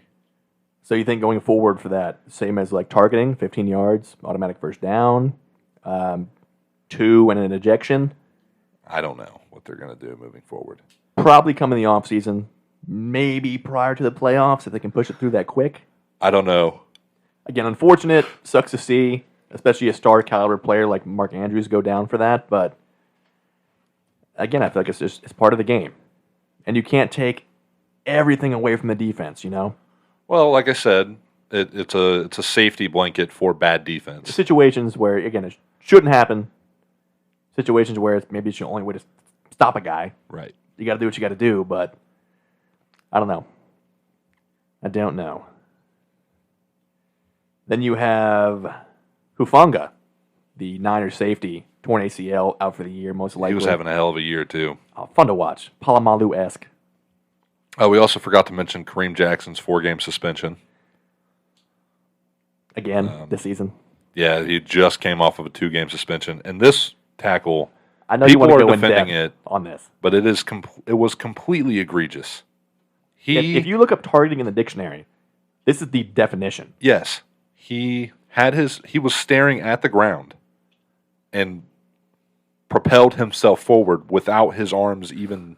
His arms were at his sides, Leading with the crown with the crown, the very tippity top. to the helmet of Josh Dobbs. Correct. Now, would it have hit his helmet if Josh Dobbs was not being a runner? No. But the crown of his helmet would have hit Josh Dobbs directly in the sternum. Yeah, whether or not, regardless of what Josh Dobbs is doing, the form of that tackle was the definition of targeting. Correct. So, for anyone defending, shut your mouth. I want to say Kareem Jackson's been fined almost $1 million this year. He's been fined every single game. Suspended this season already. This Once. one was already appealed and denied by the PA because repeat offender. And it's completely egregious. Yeah. And completely just terrible tackling. And not even a tackle. You cannot dive at somebody with the top of your helmet. No matter what they are doing, any situation. And you can't claim incidental. That was clearly intentional. Yeah. Now, if you maybe hit with your shoulder first and made some helmet-to-helmet contact, sure. You get some leeway there.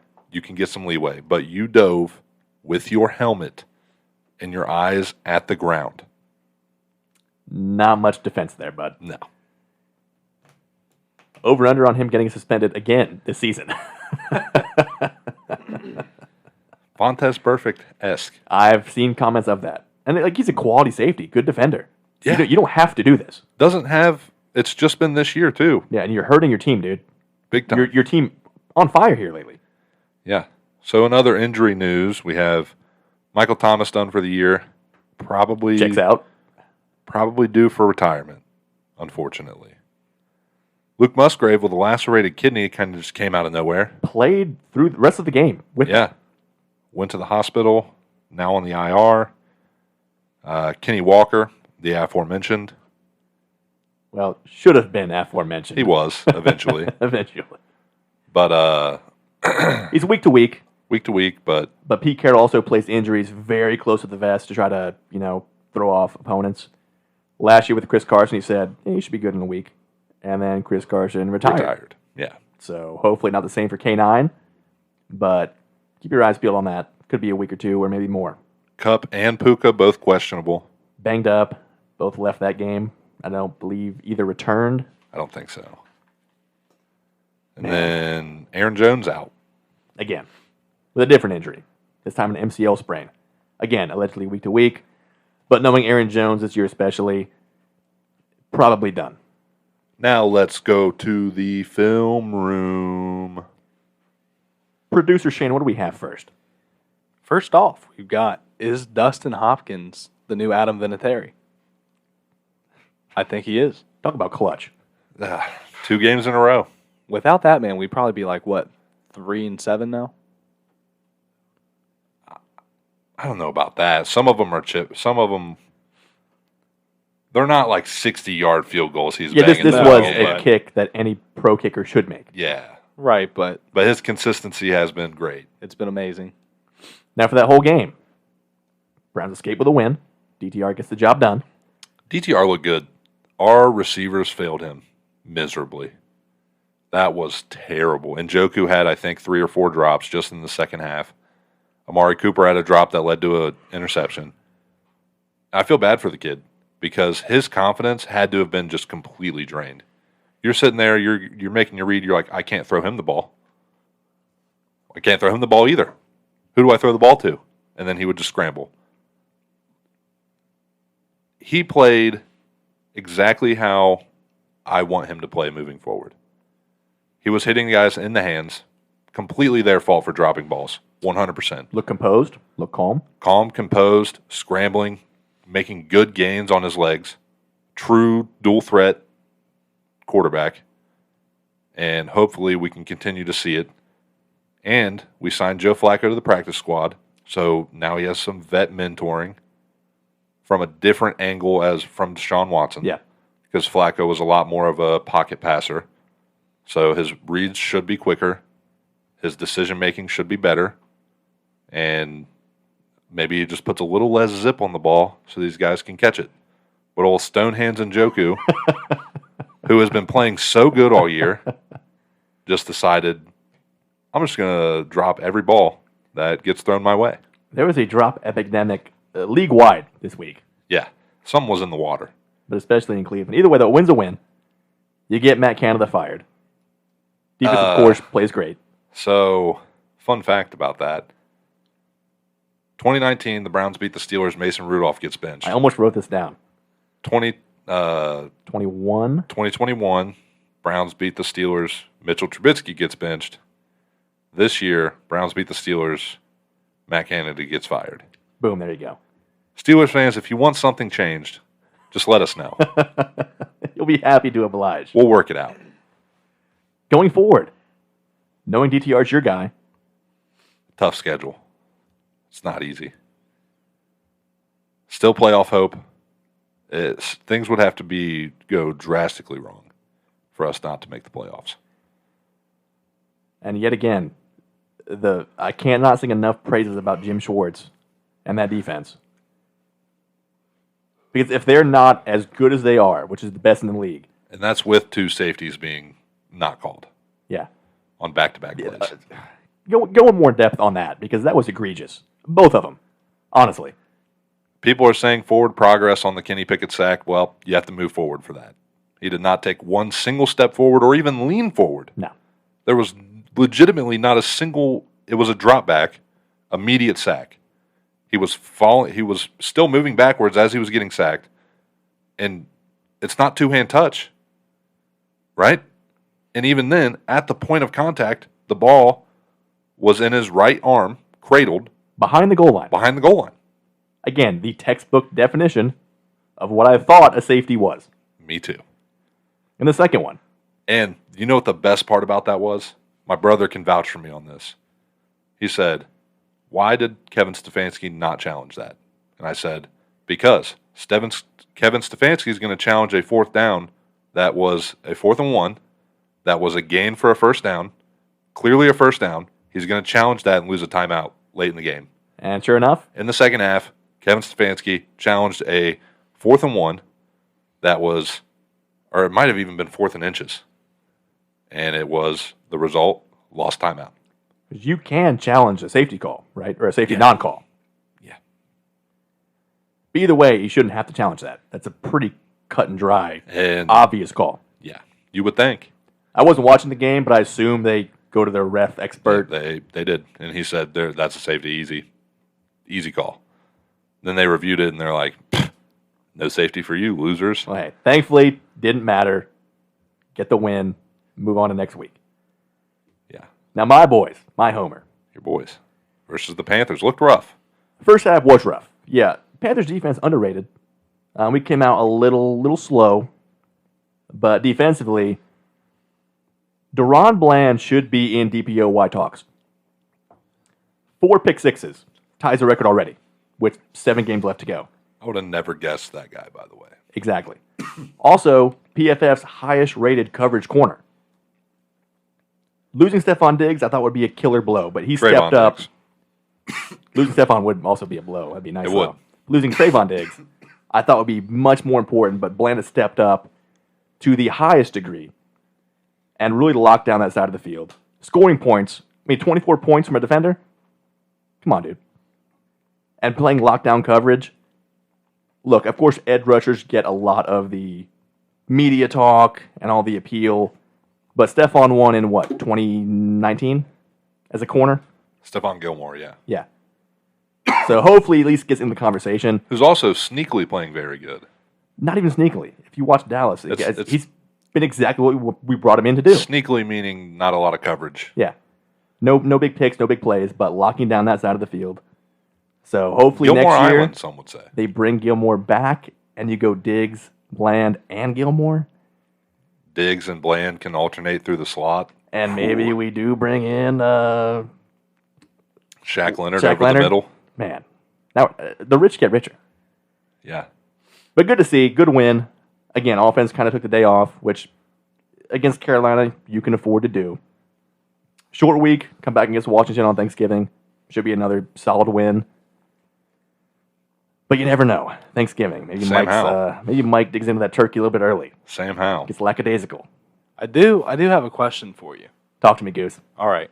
How do you feel about the Cowboys, like, for the rest of the season?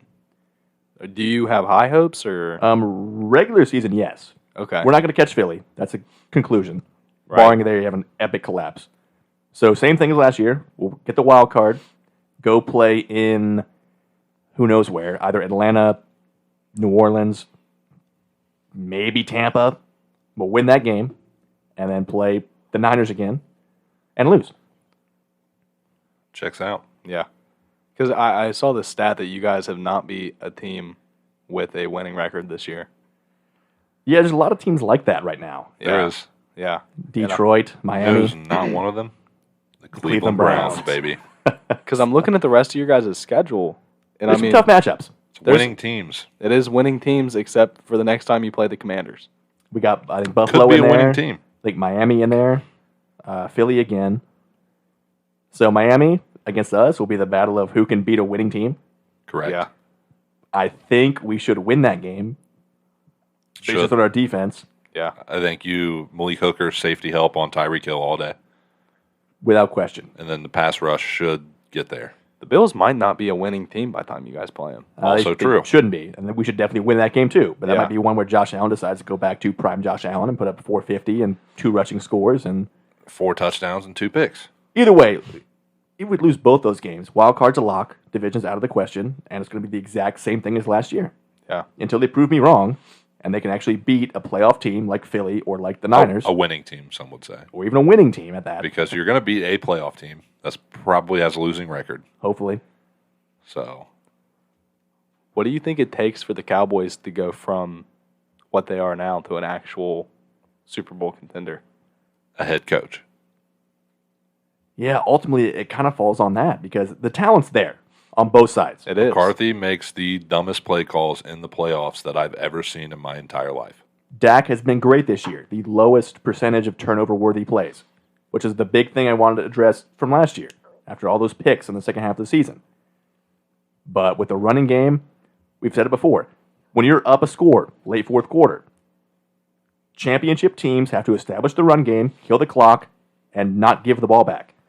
And with the way he's calling the offense right now, I don't think our running game is good enough to maintain possession. It's going to lead to Dak having to throw the ball, and against great teams, probably throwing a pick, and then losing the game. So it's inevitable. It's going to happen again. I've been braced for it all year. So as far as Super Bowl hopes, they're 0. Until they finally cross that hump and beat a team like San Fran or Philly. Think about the Super Bowl episode when it's the Dallas Cowboys versus who knows. Dallas Cowboys versus Cleveland Browns. We're sparking up our Super Bowl cigars. If that's the matchup, we can't smoke them on show. We have to smoke them during the game. Absolutely. And that'd be the dream scenario. If we actually do get past that hump and make the Super Bowl, that would inspire so much hope where any other team would destroy me. But if it happened to be the Browns, I could at least be happy with that. In a riveting 17-13 defensive battle. Absolutely. Micah Parsons, 4 sacks. Myles Garrett, 4 sacks. Deron Bland, pick 6. Greg Newsome, pick 6. Yeah, Newsome, pick 6. Lock. Denzel Ward, 6 passes defended And for then- no reason. With the clock ticking away, Adam Vinatieri Jr. kicks a game-winning field goal. Could you imagine? The show could never get better than that. No, that's peak. We'd have to Stogies live right there. stream that Super Bowl game, 100%. without a doubt. Us just hammered, In your garage, screaming. without a doubt, yeah. Let's move on to my second team, the Chargers. Chargers Green Bay. Herbie played excellent. Maybe his best game of the year, but like Cleveland and like KC, wideouts could not catch the ball. Keenan Allen, 2 drop touchdowns. One hit him literally right in the numbers at the goal line. He makes that catch 99 times out of 100. Quentin Johnston, This just happened to be the one time. who I think is maybe the worst draft pick of all time now, had a game-winning touchdown pass, hit him in the hands. Let's not forget Jamarcus Russell was still drafted. I forget that. He's not real. Nathan Peterman got drafted too. So There was no expectations there. Sam Darnold was a top 10 pick. He was a I'm tie. pretty He was 3rd overall. Oh, dude, who was that guy? Josh Rosen got picked in the top 10 one time. That is true. He was 4th. Zach that same Wilson draft. Yeah. get drafted in the top 10. Yeah, who would have thought? But QJ making a push for that. That drop 4th down pass from Donald Parham That was- wide open. Yeah. Would have kept that drive going. Would have got points. But they lose in Green Bay to Jordan Love because once again the defense can't stop anybody. They ran into each other on that final touchdown pass. Romeo Dobbs wide open. Shane could have caught that ball with ease. And he's got good hands.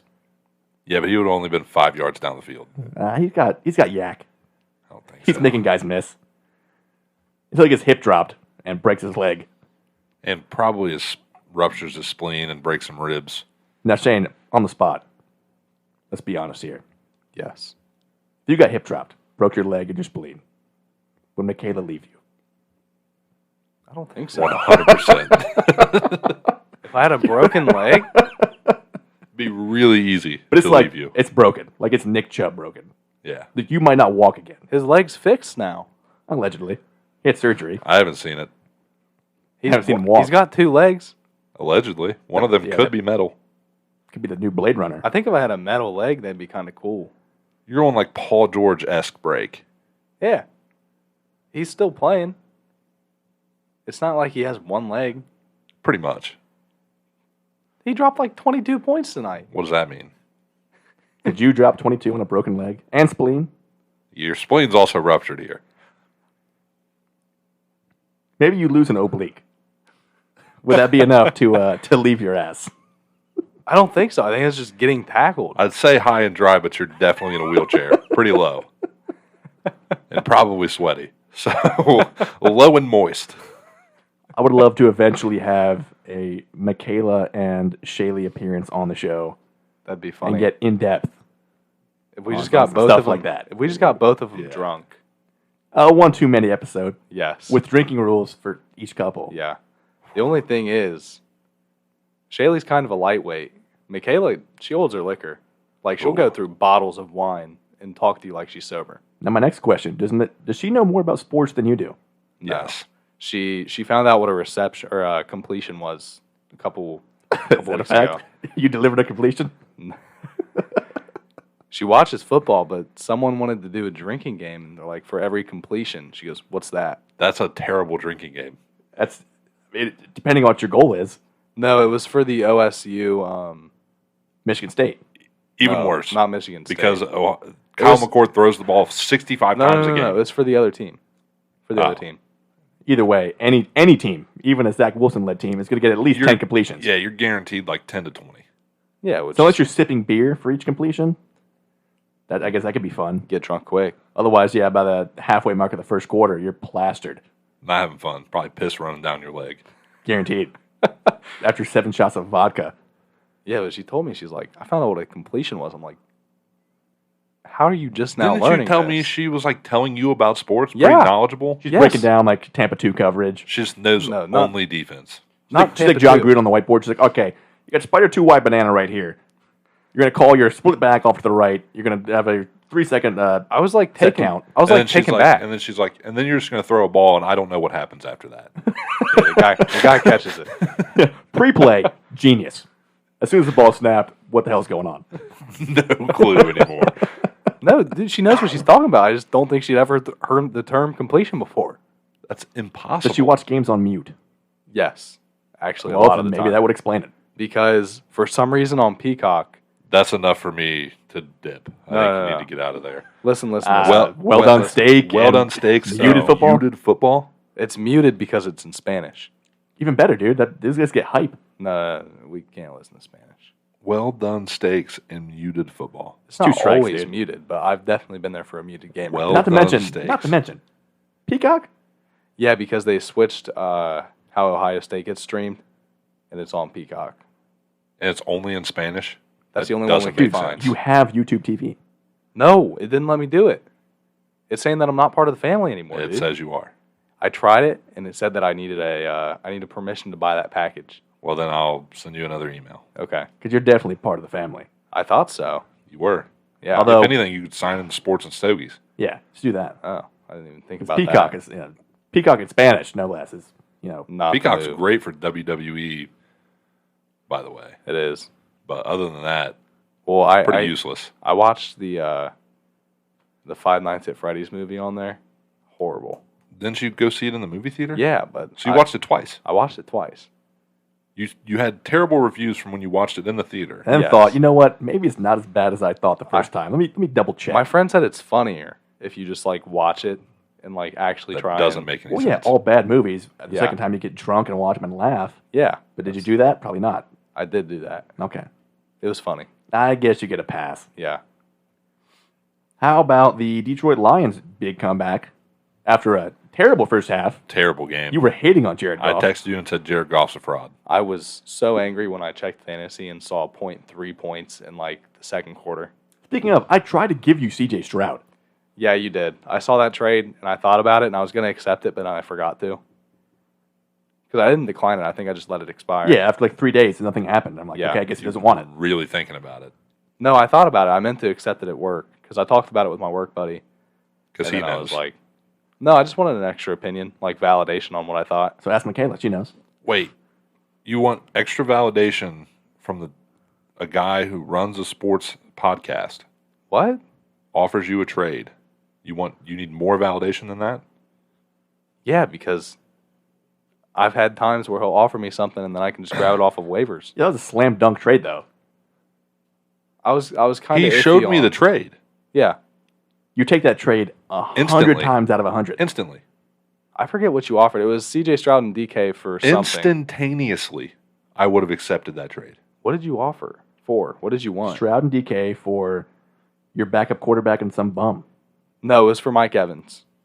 Yeah, Mike Evans and some bum for C.J. Stroud and DK. Mike Evans isn't some bum. He's not, but Mike Evans No. and a bomb. No, it was Mike Evans and I think your backup Russell Wilson. I think your backup quarterback. A bomb. I don't have a backup quarterback That anymore. was Cam's trade then. Yeah. Either way, it was somebody you would never start. Has not seen a single fantasy roster except maybe a bye week. I'm trying to think who it But was. hey, you know what? Time passed. It's over now. Yeah. So The disrespect. I didn't mean to let that expire. I did feel kind of bad about that. I The thought complete and utter disrespect. maybe you just didn't trust me. Why would we rob you when you're on the show too? Also, you were the best record of the three of us in that league. I am. So one of us has to represent. I was really angry about that Monday Night Football game. I bet you were. I was. Because I would have taken down that 8-game win streak. Did you watch it? I watched parts. I was in class So for you a lot of didn't it. see the miscommunication on an A.J. Brown wide open touchdown. No, I didn't. Good thing you did not. That would was- have made you angry. I was in class until like the end of the third quarter. Yeah, there was a A.J. Brown got a great release, so he changed his route and just ran a streak. Yeah. And Jalen Hurts was not on board with that. Oh, Threw a check down instead. Which is good for me in the OCM league. That's because great I was to hear. going against A.J. Brown, only up 16 points. Yeah. Got it up. I was up 10. I thought it was like a sure thing. I was like, okay, I just beat this guy on an 8-game win streak. Only way I lose. I literally said this out loud. Only way I lose is if Jalen Hurts only rushes for touchdowns. Well, that's a That's given with the all Eagles. he did. Yeah. And the last game we have in the film room is the Texans versus the Tampa Bay Buccaneers. C.J. Stroud's worst game to date, Which even then, it wasn't that bad. and even then No. was not You know, that bad. I Two thought picks were not great. Tampa's pass rush looked really good. But yeah, Tampa's quality defense. Yeah. Good test, especially against a rookie quarterback. So one small bump in the road, nothing worried about going forward. Besides, I guess maybe MVP talk if that was an actual thing. But even then, he's at what, 6 interceptions Yeah, and like 17 touchdowns? yeah, we're nothing to worry about here. So, And then Monday night, Philly Eagles. We said it would not be Terrible that game. great of a game. terrible game. Honestly, not even worth reviewing besides the Chiefs suck. I don't know if I want to go that far, but Chiefs offensively, suck, it is tough to watch. Chiefs suck. Very tough to watch. And It's- once it's again, bad. Taylor not in the house. Look what happens. It's bad. Kelsey fumbles egregiously in the That red was zone. honestly the play that lost the game. And then Mahomes throws an egregious red zone pick. That was 100% on him. One of the worst of his that I've seen in his whole career. Yeah. And then redeemed himself. Beautiful pass right to MVS. And off the hands. Yep, everybody made mistakes that game. Game of the week. Moving forward to Thanksgiving weekend. Going Lions-Packers, 12:30. Love it. After what I saw from the Packers last week and what I saw from the Lions last week, should be a shootout. Should be a Lions win. Should be. Correct your mistakes. Don't throw 3 picks. Or throw 3 picks and make it a 35-31 game and entertain everybody during their appetizers. Uncle Shane. I said Vikings-Bears. Hot take. I think Josh Dobbs has been on fire. I think the Bears were on fire The Bears. most of that game. Should have won that game. They should have won that game. I think it'll be a nice game. I don't want to say shootout, but like 25. No. Not a shootout, but I'm going to say like 62 to 58. yeah. No, I think like points in the 30s for a shootout. But like 24, 21. With the winner being, I'm going to go Vikings. they should win. They should. Yet again. I'm going with what should be an actual shootout. The Jags and the Texans in a sneaky, albeit important divisional matchup. Texans win. All of a sudden, things get a lot more interesting. Yeah. T-Law finally off his best game of the year. Finally running the ball. Scored twice on the ground. Calvin Ridley, back from the dead. Finally a great game from him. Hopefully, offense keeps clicking like that going forward. Continues. But defensively, can they lock down Tank Dell, Nico Collins? Hopefully Noah Brown's back. Devin Singletary, Pierce should be back in maybe. How that carry share gets split, who knows? But should be a 34-28 win for the Jags. The Jags. I got the Texans in that one. Wouldn't hate it. Would not hate it. Now, our top 5 power rankings are the exact same from last week. Philly, Niners, Ravens, Boys, Browns. Simple as that. Probably going to be tough. One of these teams has to lose for these to change it all, Yeah. in my opinion. I don't think anybody's... No, there are no matchups coming up where any of these teams are going to surpass the next. I think there's a clear gap with Philly and Niners. Yeah. Baltimore has shown flashes, but I think still in that tier below. And then Cowboys, Browns, just inconsistent. Not enough. Not enough offense for the Browns, and the Cowboys are going to Cowboy. So, again, I think we're stuck in that perpetual top 5 team, but never going to, jump past that. Exactly. Fantasy talk. Couple talking points here. I want to talk about Odell. Let's go. He is becoming a valuable asset in the flex, in all honesty. Career resurgence. And they want to get him deep balls. They throw them so much. They draw him up just for that. Assuming he plays this week, put him in your flex. Pick him up off of waivers right now, even if he doesn't play this week. He's guaranteed to be there. Pick him up, play him this week if he plays. If not, stash him 2 weeks from now. Stash him, play him next week. Potential league winner? Question mark. Playoff time, keep him in that flex. This week for sure. If he's available, or if you stash him all year waiting for this chance, start Zach Charbonnet. K9 down. Yes, is against the San Fran defense, but they've shown they can be vulnerable to a good run game. As long as Geno establishes a pass, some level. Geno might not be playing. Is that a fact? He is questionable. Oh, boy. So, Drew Lock. It could change entirely. Drew Lock needs to establish the pass. Either way, starting running back should get at least 20 touches, hopefully. Yeah. Good hands out of the backfield as well. Hopefully finds the end zone. And then Isaiah Likely. Another deep ball threat. Very sleek, slender, more wide receiver-esque at the tight end. Has very big play upside. And somebody has to get those touches. They can't all go to Odell and Zay Flowers. Correct. We know Lamar loves Mark Andrews, and yes, Likely is not that caliber, but same position, open over the middle of the field. He's going to get targets, going to get catches, and hopefully red zone targets. Correct. And available in most leagues. So if waivers have not gone through yet, if he's still out there, don't be late. I beat you in the waivers for him, by the way. You did. I didn't need him, but of Although course. I didn't get the defense I wanted. Me neither.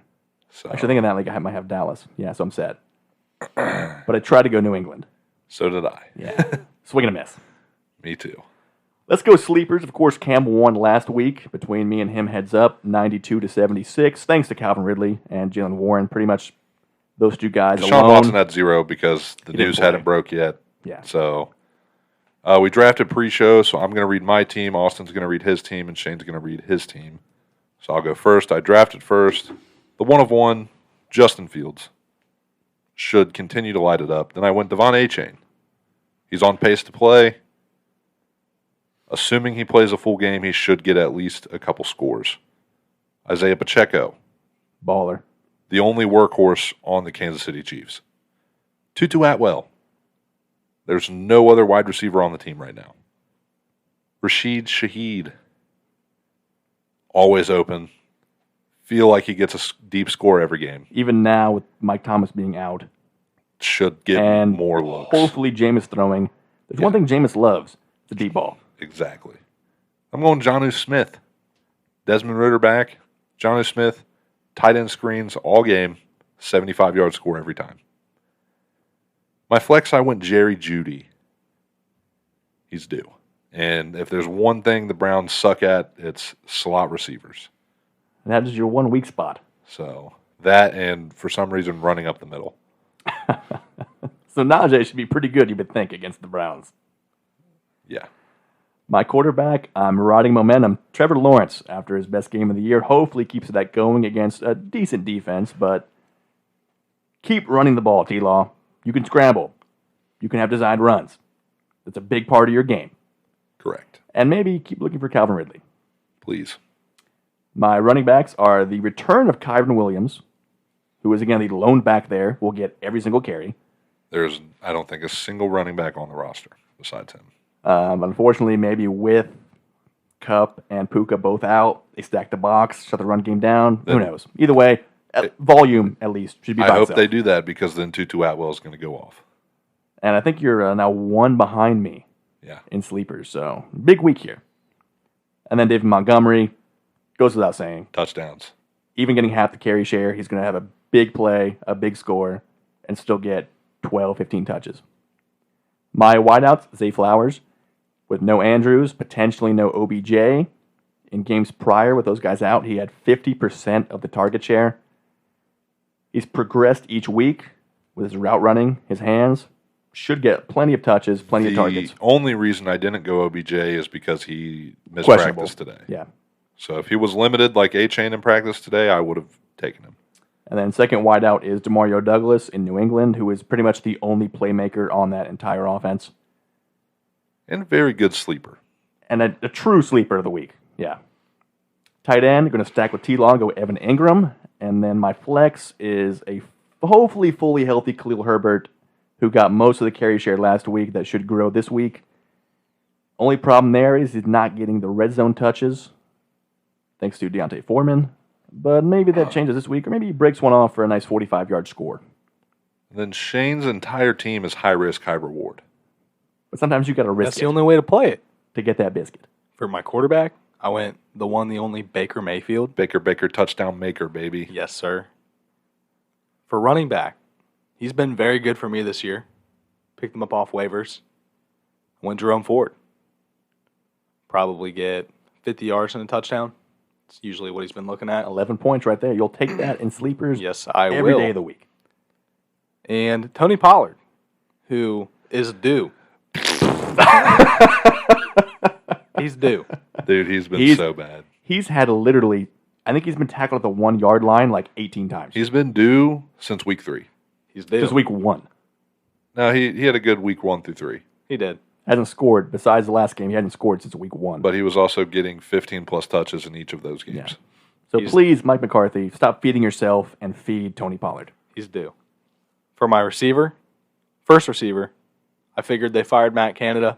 Steelers are looking to do more than run it up the middle. I went George Pickens. Go routes all day. That's where you're going to be surprised. I think Because he's they're going going to to continue to run it up the middle. George Pickens, 1 target, no catch, no Because it yard. turns out Mike Tomlin's been calling the plays the entire time. Hey-oh. Second wide receiver, I went D-Hop.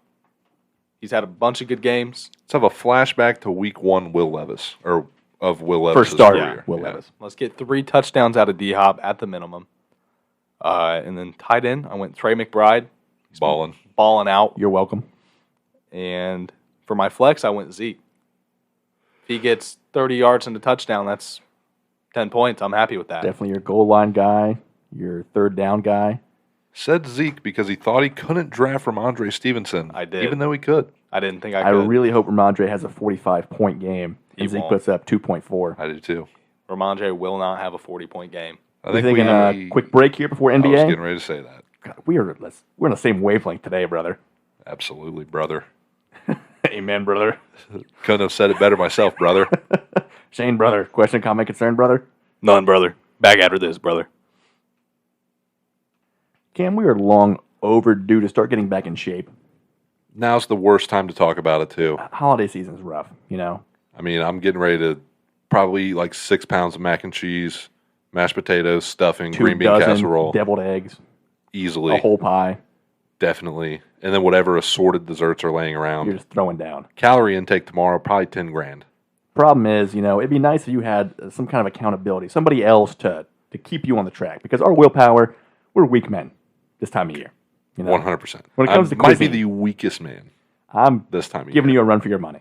Boys, do I have the guy for you? Do you? I do. Evan Keaton, ACE certified personal trainer. Ace? ACE. I'm not sure what kind of organization that is, but I know it carries Probably a good one. carries some weight, all right?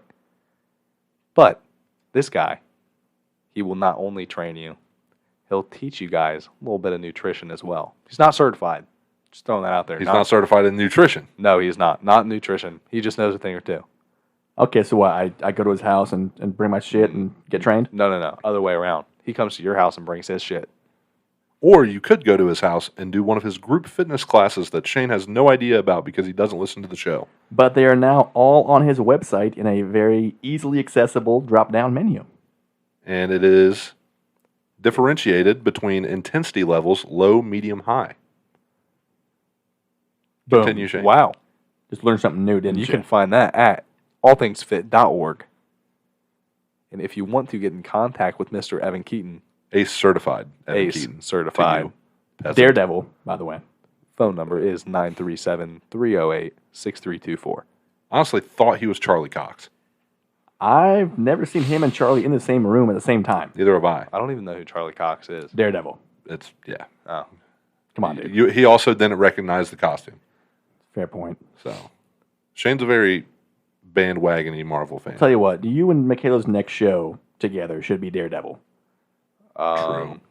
Honestly, He's a lawyer. I will back that show wreck more than any other show. Honestly. Daredevil is a lawyer, so she can get some enjoyment out of it. Maybe she can take notes. We're already about to start another lawyer show, Better Call Saul. Ooh, strong also. Yeah. Different kind of lawyer. It Can't go is. against that. It is. Different kind of lawyer, but Now, you've seen Breaking Bad, I assume. Yeah. Now, I've heard if you go Better Call Saul first and then Breaking Bad again, it's insane. it's even better. That's what we're doing for her because she hasn't seen Breaking Bad yet. Oh, my God. So I'm to giving go her- back and watch that for the first time. I'm giving her a little shift What in I would do. perspective. We're going Saul first, then Breaking Bad. I love See, that. what I do is I'll watch Breaking Bad, and then I'll wait like a year and a half. Rewatch it Yeah. Then I'll rewatch it, and it feels close to the first time. the Yeah. original. I am the danger. I am the one who knocks. Skyler, I am the danger. Say my name. What a God. I watched it. I think I was like 17. I watched it while I had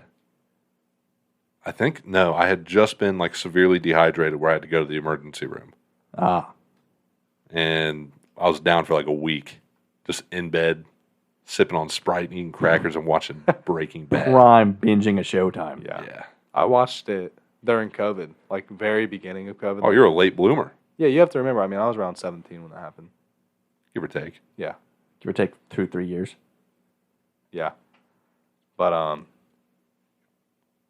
yeah. Yeah, I watched Breaking Bad during COVID. That's crazy. I think I watched probably the whole thing. So you didn't buy into the hype. 3 weeks. I didn't even know about the hype, dude. I had the hype, but I have a thing where I like to wait till a show's over, usually, and then Agreed. watch the whole thing. Yeah, and you also have yet to see Spider-Man Into the Spider-Verse. My list is pretty long. I'm breaking that. He hasn't that even habit seen that the I'm in first right one. now. What? It's on the list. We'll get there eventually. No, we won't. We will. No, we won't. Maybe 10 years from now. Is it- I'll be dead. So I hope not. I don't want to carry this show by myself. I guess me and Shane just start the Drunkles podcast Yeah. after that. That'd be... Maybe you guys do a little side pod. So, I'm not opposed. usually I'll wait for an entire season of a show to come out before I watch it, but I broke the cycle with Invincible, and this new season is crazy. And I might be changing because with all the Marvel stuff where it's weekly, I do actually like you watch the one, then you discuss Then you it, wait. you theorize, you think about what's going to happen. Have you guys seen Invincible? I've not. It's on, I have not again, it's either. on a list though. You guys haven't seen any of it? No. No. Oh, wow. You're missing out We'll get there. It's on the list. on the list. Let's Austin- go Austin will final. watch it when season 5 comes out. Oh, when the whole thing's done. Yeah. Final cigar notes. Austin, take it away. For the LCA turducken, a very widely known term, by the way. It's not a real thing. The appearance for me was a complete 5. I mean, just gorgeous, very well made. I Nice, think we can go rich, hand in hand on the grades because I agree with that 100%. nice oily wrapper. I mean, just absolutely the ideal structure you want in a smoke. Yeah. And being 6x60, being that big, it's just perfect. Burn wise, what did you have? Mine was a 4. Also a 4 for me. Pretty even burn across the board. There was a couple touch ups. My fault. And then the beginning was very uneven for some reason, but it did work its way in. But yeah, 4 overall. Yeah, for me, around like the 1/3 mark, got a little uneven, but nothing that a quick retouch up doesn't fix. So nothing major, but not quite perfect. Draw wise, for me, it was a 5. Agreed. Yeah, I mean, all the way through, super light, great smoke production. Didn't have to punch it, no fighting it. Just my ideal draw. Flavor wise, what do you got? 4. 4 here as well. Very complex, very rich, a lot of things going A lot on. going on. I'd love to have another one because I think it'll be similar to the Magic Toast where you can pull different things out every time. Yeah, especially like off show where I can just focus on the smoke. Yeah. I think it'd be even a deeper experience. But overall, fantastic. Love the flavor. And any change for you, like first, second, thirds? A lot of the similar flavors, but I feel like there were like almost like different savory notes throughout. Yeah, mine kind of stayed the same, but it was so complex all the way through where Yeah. almost every puff was different, but nothing substantially different from each Yeah, third. the powerful flavors all Yeah. stayed the same, but Yeah. for me, it's almost like I don't even know how to explain it. How like savory gravy is different from like a savory meat. For sure, yeah. So just like the savoriness just changed throughout, it intensified as it got to the end. And then personal for me was a 4 as well. Yeah, Again, would love another one. Would love like 5 more. would probably off show. I'd say it'd probably be 25 out of 25. You know, also I'm trying to be a little more strict on our ratings. Yeah, This is still for me a total of 22 out of 25, which is fantastic. yeah, same for me. Shout out again to our boy Steven Danchis, who will hopefully be interviewing here soon. We are lining up a trip back down to Cigarro to interview, yes, the new part owner of Cigarro Lounge, and then to do a yearly re-up with Steve DeJaneiro and Jamie Garaya. Garaya. With better audio this time around. Correct. And more interview experience. Also true. Yeah, I think we hit the 1-year anniversary like last week. And my, Give or my take, memories yeah. popped up. Yeah, for our first venture out of the studio to record live somewhere. Lots changed since then. Certainly, it seems like a lot longer ago too, honestly. It does. But I guess when you do it every single week, for me and you at least, you know, time passes pretty quick. Let's go, Shane, final cigar notes. Anything you want to touch on there? I don't have any ratings, but You're getting there. Slow as pace. far as flavor and everything, I think it might have been because of the coffee I was drinking, but super sweet, like graham crackery kind of taste. But then I also got like some pine in there, Ooh, okay. like wood. Attaboy. Altogether, really good smoke. Super, super easy draw. I had to touch my burn up. That was my fault. I just let it go out. But definitely would smoke again, for sure. Again, Love Foundation, that's one of their cheaper sticks. Can never go wrong there for a nice, quick budget smoke. Connecticut, of course, as you love. Yeah. Let's go NBA. Draymond Green suspended for the headlock. Which we all expected, right? Yeah. No surprise. And it was still hilarious. I think it's worth it. The best part is Rudy, after the fact, all his comments. He called him a clown constantly. Says the guy who was getting choked out by a guy that's 6'9" when you're 7'3". I think that's karma for Rudy for He what also- he did to cause the bubble. He let him, though, right? Agreed. Like, if Rudy wanted to get out of that, he could have. Maybe not once it's locked in. No. He could have prevented himself from being locked in. Draymond was putting them to sleep. But yeah, Draymond had that locked in.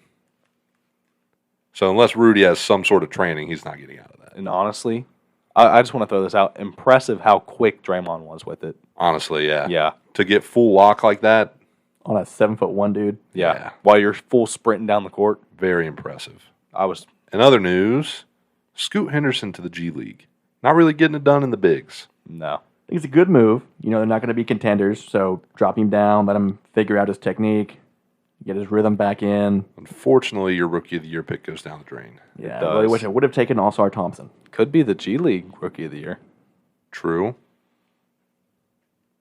I also have Asar Thompson written down if you would like to talk about him. I know you're very entertained by his play style. And I also have his brother written down, unfortunately, still dealing with an ankle sprain. No expected timeline. I was going to ask any time frame on that. I've Nothing. not seen an expected timeline. He dealt with an ankle sprain in the summer league that cut his time there short. Now, I mean, he played one game. I think he was supposed to be the better brother. Offensively, yes, as Austin likes to say. I think better overall, but obviously not. So far, at least. So hopefully a speedy recovery for Amin Thompson, but Asar Thompson Killing it. on a terrible Pistons team. Really the only bright spot right now. Yeah. He's like, what, 6'6", and he's averaging like I think he's- 13 boards a game. Yeah. Yeah, he's It's like outrageous. the third most boards this season already. Great defensive player, great basketball IQ, which they were known for coming Yeah. into the league was their basketball IQ. Was among some of the best, honestly. And I think that proves why he's getting so many boards too, because yes, he is physical, He's just placing himself well. but his placement and It's- positioning is probably the best in the league. Rodman-esque, where he can read the rotation on a jump shot and figure out where it's going to go In off a miss. 2 seconds. And then Yeah. get there, box out, make the board. Yeah. It's unreal. He's If you been want to great. teach your team defense, just show them tape of All-Star Thompson. Yeah. Just like if you want to teach a wide receiver how to play, got to go Tavon Austin. Oh, lock that in, dude. Cowboy legend. His college mixtape, best of all time. Without a doubt. That dude killed it at West Virginia. Yeah. And then, I think in today's game, though, he'd be a lot better. Agreed. He'd be more of like a, I don't know, Swiss Army knife where he's taking handoffs. Debo-esque, almost. Yeah. Shane, any talking points you want to talk about? I've got Miles Bridges on here. So there's one huge one. There's for one you. that I've been talking about all night. You literally have not stopped talking about Miles Bridges. Shane, with the notebook, by the way. I do have a notebook. Leather bound. Good to see him It finally is. upgrade to the big leagues. That Samsung guy gave me this last year when I was good at my Black job. leather notebook. Yeah. Samsung is not sponsored, by No. the way. Yet. I might be sponsored. I don't know. Nope, we're not. I might be. We're not. We get like a Best Buy sponsorship. Probably Yeah, not. let's work that out. Come on, I dude. think I'm only there for like another 3 weeks. Can we just get like Modelo and Manscaped? That'd be cool. Let me call up Monster real quick. Proper 12. Always looking for. Not interested. We can fake it. Not interested. Fake it We'd till have we to make drink it. I mean, we wouldn't You have. could do those fake drinks that people do when they don't like something. Exactly. Well, we don't have video. Yeah. Yeah. Someone comments, "Why is your drink still at the same level it was 2 hours ago?" You're just like, "I refilled it on break." Yeah, sipping. So Miles Bridges. Absolute Terry dropped 33 tonight. had a game winner last night, last second three, in Jason Tatum's face. And I think that he is going to be the difference maker for this Hornets team. Because you've got LaMelo and Brandon Miller, who are already playing great, Gordon Hayward, who's not playing bad, and you've got Miles Bridges in there who can be that firecracker on offense. I think that Hornets team gets a lot more dangerous now. I've actually not heard or seen anything about Brandon Miller so far. He's Good quietly rookie. balling Good out. rookie He campaign. is. Yeah. He's quietly balling I out. think he's averaging close to 20. I guess Very being in efficiently, Charlotte, too. you're going to get like no coverage whatsoever. Yeah. And LaMelo Ball is almost averaging 40. Yeah. He's averaging like 36 over the last 6 games. I think over the last 8. Is it 8? Yeah. Dang. With like 50% shooting, with also like 10 assists. He is doing what I wanted LaMelo Ball to do his entire career Yeah. right now, finally. Charlotte's looking fun. They're fun to watch. They are. The Thunder of last year, Yes. or the year before. Honestly, the second place Thunder of this year. No. Thunder's pretty fun to watch right now. Yeah, yes, we but the expected Thunder that, are a good yeah. basketball team. That's Charlotte's true. still not a good basketball team, They're okay. but they're very fun to watch. They are. But Miles Bridges is beating the odds so far. He is beating the odds. And Some say that's not the only thing. Come on, boys. Try to be subtle He there did. to a degree. he did beat the Celtics last night. Exactly. Yep. Game winner. Pounded him. He did. Took it to Destroyed the them. wood- Some, Woodshed, dude. some could say it's almost criminal what he did. Continuously full just laid an frontal- egregious beating. Assault. Should be arrested for that. He should be. Agreed. You could charge that man. Maybe standing trial. He'll appeal. Speaking of the Thunder, Austin, I know you brought this talking point to the show today. Good Lord. The Thunder are currently averaging almost 50, 40, 90 as a team. Along with Chet Holmgren averaging like 56, 45, and 91. Called a shot. So leading the league in field goal percentage at 50.3. Leading in three-point percentage at 41%. And then tied for first, at least when the stat was taken like 2 days ago, in free throw percentage at 86.7. Insane. As an entire team, that's ridiculous. It's unheard of. It would be the only time in history. Can they maintain that? No. It's not sustainable, but I wouldn't be shocked. And not to quite that level, right? The 50, 40, 90 club is just so exclusive. There's no way a whole roster. Player-wise. exists. Yeah, it's something Yeah. only a few players have done Exactly. in a season, let alone a whole team. No way a whole team does it. It'd be I could be cool. wrong. Be cool. But I would not bet on that. Chet, specifically, killing it right now. I picked him up in fantasy. He's probably... I have Jokic. He's my second highest scorer. I believe it. I have the fantasy center 1 and 3 right now. I think Embiid's barely ahead of Chet. Got Chet's third in fantasy. Yeah. Big time. Yeah. Big time. He was like my 4th or 5th round pick, too. And, not getting bodied, No, he's not. playing physical defense, I'm shocked. put some pounds on. And then, being that efficient on the offensive end is just unreal. Defensively, I mean, he's getting like 3 blocks a game. Got 4 tonight. And counting, Game's over. game's Yeah. over. I also have, I don't know how to pronounce his last name. Is it Sochan or Sohan? Sochan, Yeah. for sure. Jeremy Sochan. Don't ask me. Quietly balling out, as the Spurs have now put him from power forward to point guard. And Explain that. It's a very Ben Simmons-esque kind of move. some could say he's a better Ben Simmons because he's actually scoring. Some would and getting probably be wrong. assists. He's getting assists and scoring and getting rebounds. Has he done it for 3 years in a row? Yeah, No. he hasn't been point guard for 3 years. There you go. Not a better Ben Simmons then. Has Ben Simmons played in the last 3 years? Yes. How many games? Like 4, I think 5? he's played every game this year. This year, but like 3 years span, I don't think he's played very 2? much. You 2 just years? said has he done it Well, for he, 3 years? he did it 4 years in a row with the 76ers. Ben Simmons did. Right, but you said 3 years in a row. Yeah. So that still stands. That he did it 4 years in a row. But like, what's he done the last 3? So why are you talking about the last 3 when Those are he the still 3 did it most 4 recent. years in a row? Those are the 3 most recent. What's he done the last 3 years? So now we're only talking about recency I'm bias. just asking a question.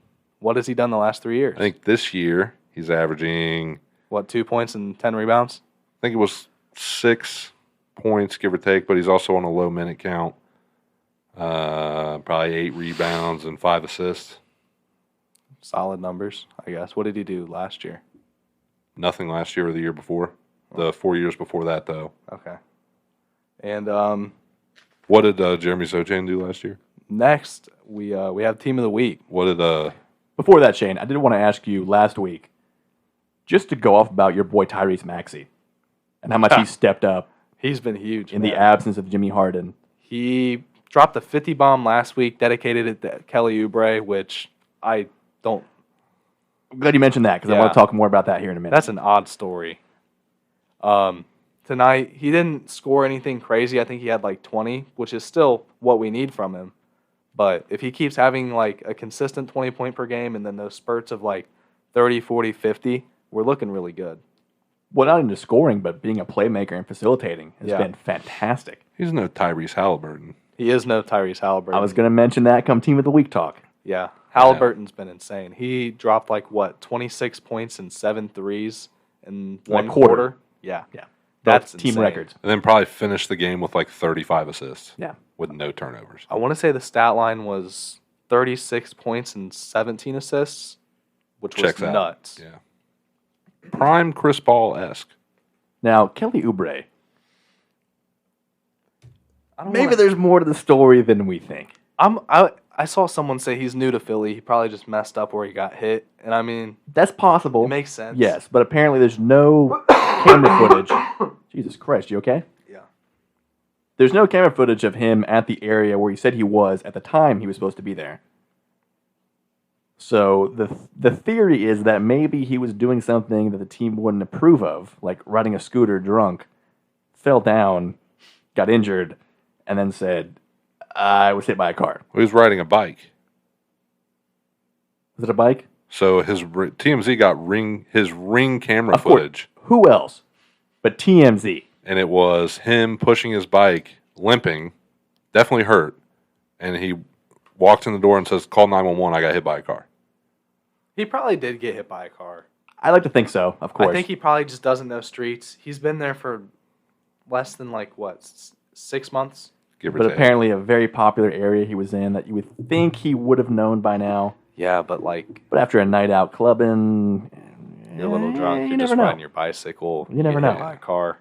But apparently not out for the season. Should be out for maybe 3-4 more weeks. Not as severe as initially thought. He'll be okay. Just good news. I don't think the league's investigating, but I don't think it's so. it's a fun story at least. It is. It is. Now we can talk team of the week. you got? Cam, how did your team do last week? First Thunder of all, went 5-0. Great pick. Clean sweep. Wins over. The Warriors twice, the Spurs, the Bulls tonight, and the Trailblazers. I, of course, had the Indiana Pacers and our boy, Tyrese Halliburton. They beat Philly, lost to the Magic sneakily, and then beat Atlanta, I think, 2 nights ago, 157-152 in a wild game. Yeah, I did see that. That's where Tyrese put up, I think, 27 in the third quarter. I don't want to interrupt you, but Shane's obviously our nickname guy. He's done very well so far. Coined 2 great nicknames, Drunkles and the Ambulance. And those 2 by themselves are top notch. Is there a point guard related name you can give Tyrese Halliburton? We That's do need not that. already We need that a lot. Because Optimus Dime is taken. That's pretty John Wall. Yeah, that's solid. I can't think of any now. And I would love something of Optimus Dime's level. So think on that. I will. And then they ended the week with a 132-131 loss to Toronto. But over those 4 games, Tyrese put up 37 and 16, 33 Assists, that is. and 15, Assists. and 25 and 17. Assists. Is Tyrese the best pure point guard in the league right now? Currently, yes, he is Yeah. as good as prime Chris Paul. No pushback on that whatsoever. No. Shouldn't be. Love to see it. If you're pushing back, then you don't know ball. And you Simple can as just that. move on. I want to throw this out there. This in-season I'm tournament. throwing it right back. I don't understand the in-season tournament Nobody does. because the Hornets got eliminated or they got beat by the Bucks, but it still says that they're in the tournament for the group stage. I don't know what that even means. So it's based on record and then like 2 wild cards by point differential. So It's not that complicated, honestly. So it's not single elimination. It's record. It's not At the knockout stage, it will be. at the knockout stage. Yes, it's single This is all just elimination. group play, The though. group stage is just point diff Correct. and record. Okay. Think of like the World Cup. Okay. That makes more sense. The thing that got me was I thought they would all be played sequentially, Yeah. not have one tournament game and then 3 regular games, and then back to a tournament game. Doesn't make sense. I guess with scheduling, it's kind of tough to line that Yeah. up. But I think I told you this yesterday. I think they should just do what college ball does and just make up random invitational championships, like the Maui Invitational that Just Purdue phenomenal. just won. yeah, Like, why can't we just have the Kareem Abdul-Jabbar Invitational? Lakers Bucks head to head. Yeah, and then you can have these marquee matchups every year, and I'm sure you can find a marquee matchup for every single two teams. You definitely can. Or even just do like a rivalry week. Yeah. Like college does like Big Ten ACC Challenge. Do like rivalry challenge like that. You know, Possible. Go Lakers Celtics one week with every other big rivalry. Yeah, Prime time. Are we talking like Some incentive. historic Yes. rivalries or like I think a mix of both. Knicks Hawks? Because like I want Well, yeah, Suns Mavs you get like right now Suns, Mavs, Knicks, Hawks, Chris Paul versus Scott Foster in the cage. in the cage. 5 That'll rounds. be the unique event. yeah. I think halftime during one of the maybe like halftime of Lakers Celtics. Yeah, You get Chris Paul. That's and the Scott halftime Foster. show. Yeah, Yeah. exactly. Full 5 rounds.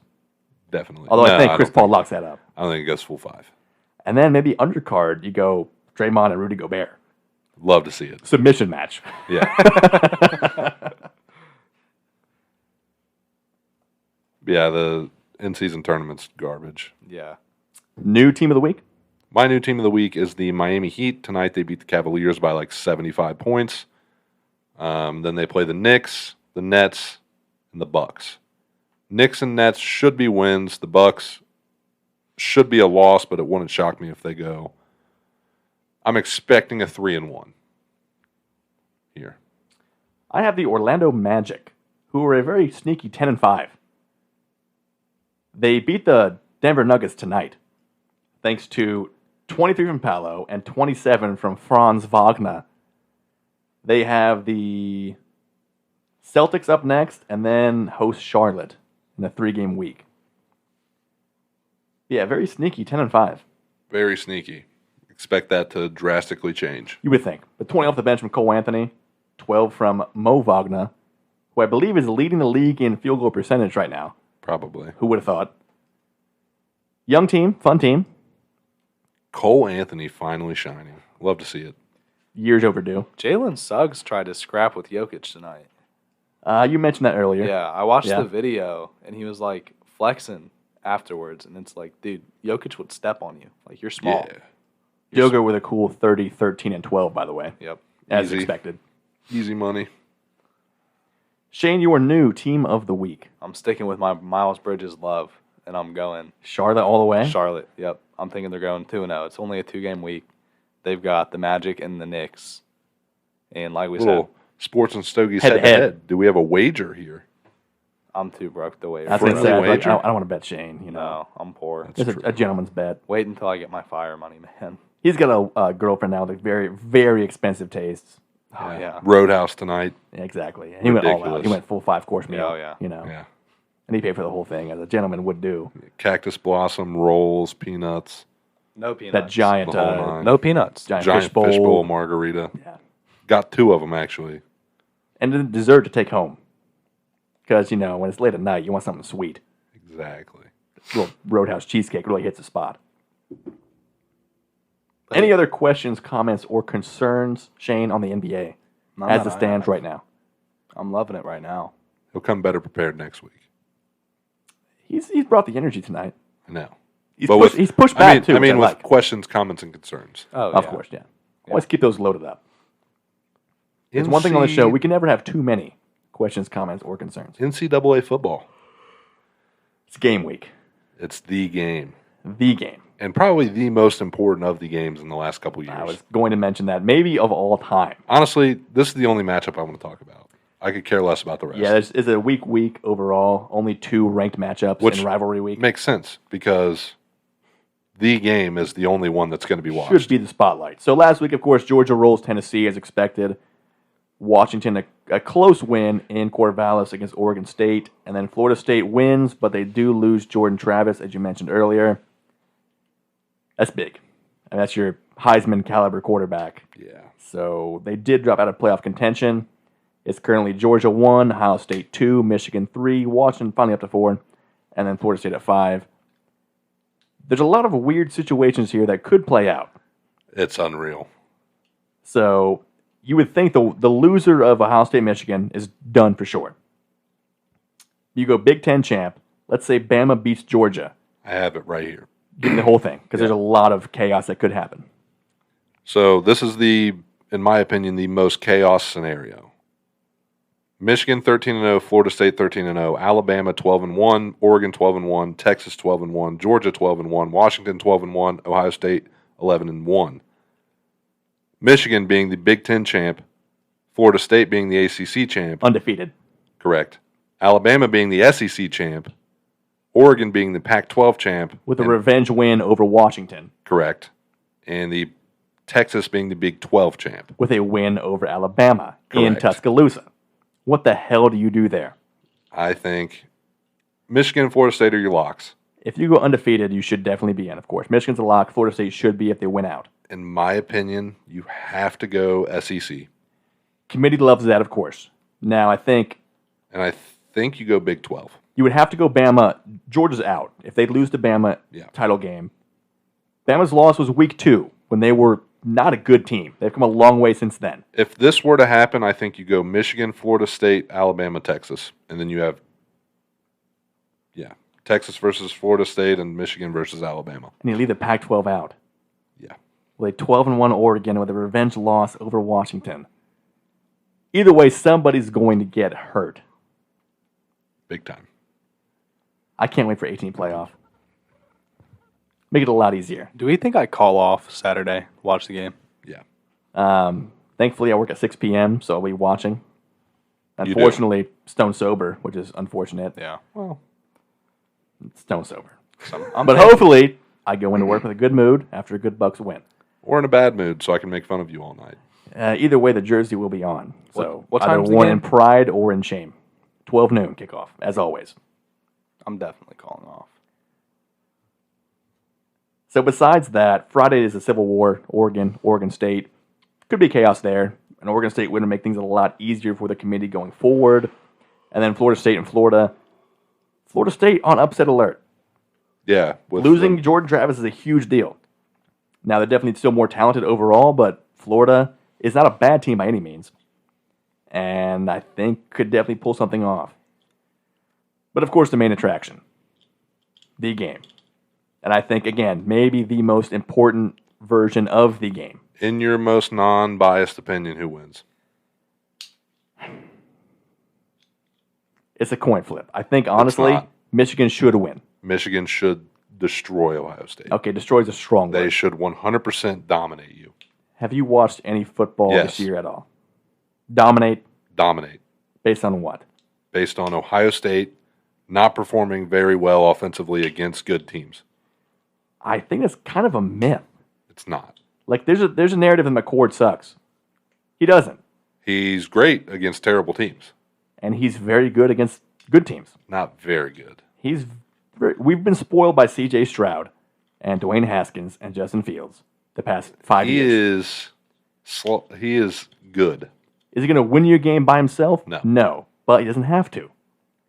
Now, again, I do think Michigan should win based on And I just think talent, Michigan has one of the best defenses in college football.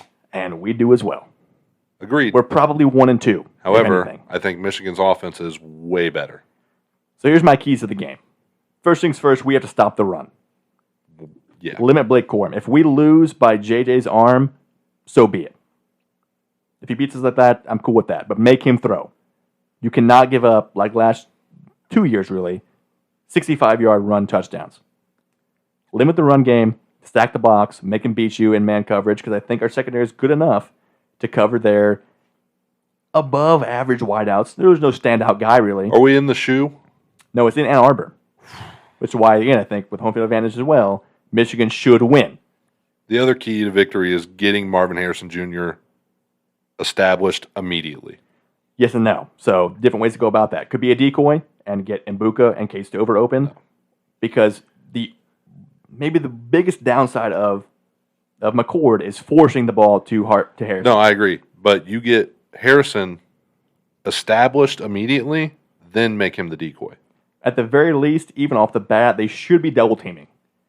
Because again, strong secondary, they can play man, but you're playing man against the best wideout in football, maybe of the past even 10 years. You can't single cover him. You got to have safety help. But before that, establish the run. Give Travion Henderson the football. Home run. Home run threat. 20 touches minimum. It's not Stick gonna with the happen. run, because honestly, I think if it comes into McCord throwing the ball 40 times, that's going to be a loss. We know Travion Henderson's not getting the ball that much. We probably do, We unfortunately. just know that. We probably do. Same as the Cowboys, Yeah. Not utilizing Pollard correctly. But feed the man. He's your best player by far in the run game. Ryan Day, get your head out of your ass and use your home run threat. He's going to hit 2. Minimum. Exactly. And then the main thing here also, turnovers, going to be huge. Win that battle. And then in a rivalry game, with all this magnitude, keep your composure, limit penalties, nothing stupid, no fights, no targeting. Keep composure. Keep composure. That's impossible. It shouldn't be. Be disciplined. Stay true to your game. Now I hope, God, I don't know, coming down late. If you're in a 2-minute situation and you're down 4 and you're Kyle McCord, do you have faith? No, I don't know if I do. I don't. I think if we're going to win this game, we have to be in the lead late. I think if we're down and have to make a play and make a drive against that defense, I don't know if they can get it done. Because agree. Maserati Marv can only do so much, right? Correct. If he's triple teamed, what are you going to do? Yeah. But God damn it, I got to believe. I'm going to go Buckeyes win 31-24. I'll take the flip of that. Michigan wins 31-14. If they lose, is Ryan Day fired? Yes. Without a doubt, right? Yes. This game, his job is That'll based be on this game. four losses straight, right? 3. This is the third This one? would be the 3rd. Okay. I thought he had already lost 3 times. No, the COVID year they didn't play. That's Correct. right. Michigan bitched out. They bitched out. Settle down. No, they definitely bitched out. Settle down. Either way, a loss, even a close loss, doesn't matter. No, they're out. He's gone. This is a win and in game for the Oh, yeah, playoffs. Yeah, playoff-wise, regardless. If For we the lose, playoffs. we're out. Yeah, And if you lose a win and in game, you're already on a hot seat. correct. But if you lose a win and in game against your rival, you're out. Not just your rival, but the biggest rivalry Yeah, in college football. in all of sports, Honestly, I agree. if we're putting it, to that extent. I hate it's a noon game. I hate I got to work. It's the worst possible circumstances for this game, for this matchup. But at least you got, Thanksgiving leftovers to try to get you by. Numb the pain. Hopefully enhance the victory. Now I have some quick college basketball notes. We watched some here over the weekend. Purdue gets beat by Marquette. Marquette beats Kansas. Marquette is now, Number 1. they have to be. Of course, you beat Kansas, who was Marquette one. is the best, and it's really not close. From what I've seen so far, now. Duke 4-1 strong, and Kentucky 4-1 strong. Purdue looking good. Kansas looking good, but man, Marquette is it's unreal. In Maui, to take down 2 of the top 3 teams in college basketball. Back to back.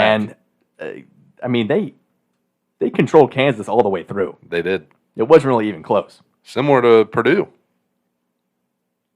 Do you see any NBA future for Zach Edey? Yes and no. I think, of course, the size is a huge advantage in college especially. But going forward, I think he's too slow. I don't think his technique is good enough to dominate NBA I think centers. he could get foundationally good enough to be a elite player in the NBA, but I don't think it's sustainable. I don't think he would play for very long. Yeah, being 7'4". And just being that physical, that's your only game. it wouldn't last long. Also a terrible free throw shooter. Well, It's like 60%. could be worse. I mean, it could be Shaq-esque, but at least Shaq was a lot better in other aspects. Close, but no cigar. None other than Shane Brock. Brooke, right? Brooke? Yeah, Brooke. You don't know how to say my last name. Who cares, dude? I care. Austin cares. I care enough for both me and Cam. Exactly. All the caring's there. Yeah. You're close, but no cigar. Because you almost got fired, Almost. actually. Yeah. There was a deep discussion. There was. I think fire is a strong word. I don't care. It's fired. Be more of a temporary It separation. would be permanent. It's like when you're you know you're getting divorced, but you try to do the trial separation thing. No. and think maybe things can come Nope. back together. This would be a doesn't work. pure firing. Cut ties, block the number, never talk Yep, again. exactly. But guess what? He's back. I am. I'm looking at him right now. Better than ever. I wouldn't say that. On show. On show, better than ever. I disagree. I This think is the best performance he's had on the show. when me and Shane went when you were on your honeymoon, That's that different. was pretty good. that was peak Shane. That's different, though. Is it? It's impossible to have that level of Shane when he's the third Three man. people. That's he fair. could put his foot in the door and dominate the show. He could, Eh. but that's impossible because I'm here. Well, first of all, through God, all things are possible. So jot that down. Shane couldn't make that happen. No chance. How about a stick pick, boys? Shane, you're due. Going to shake the bucket up, reach deep down in there.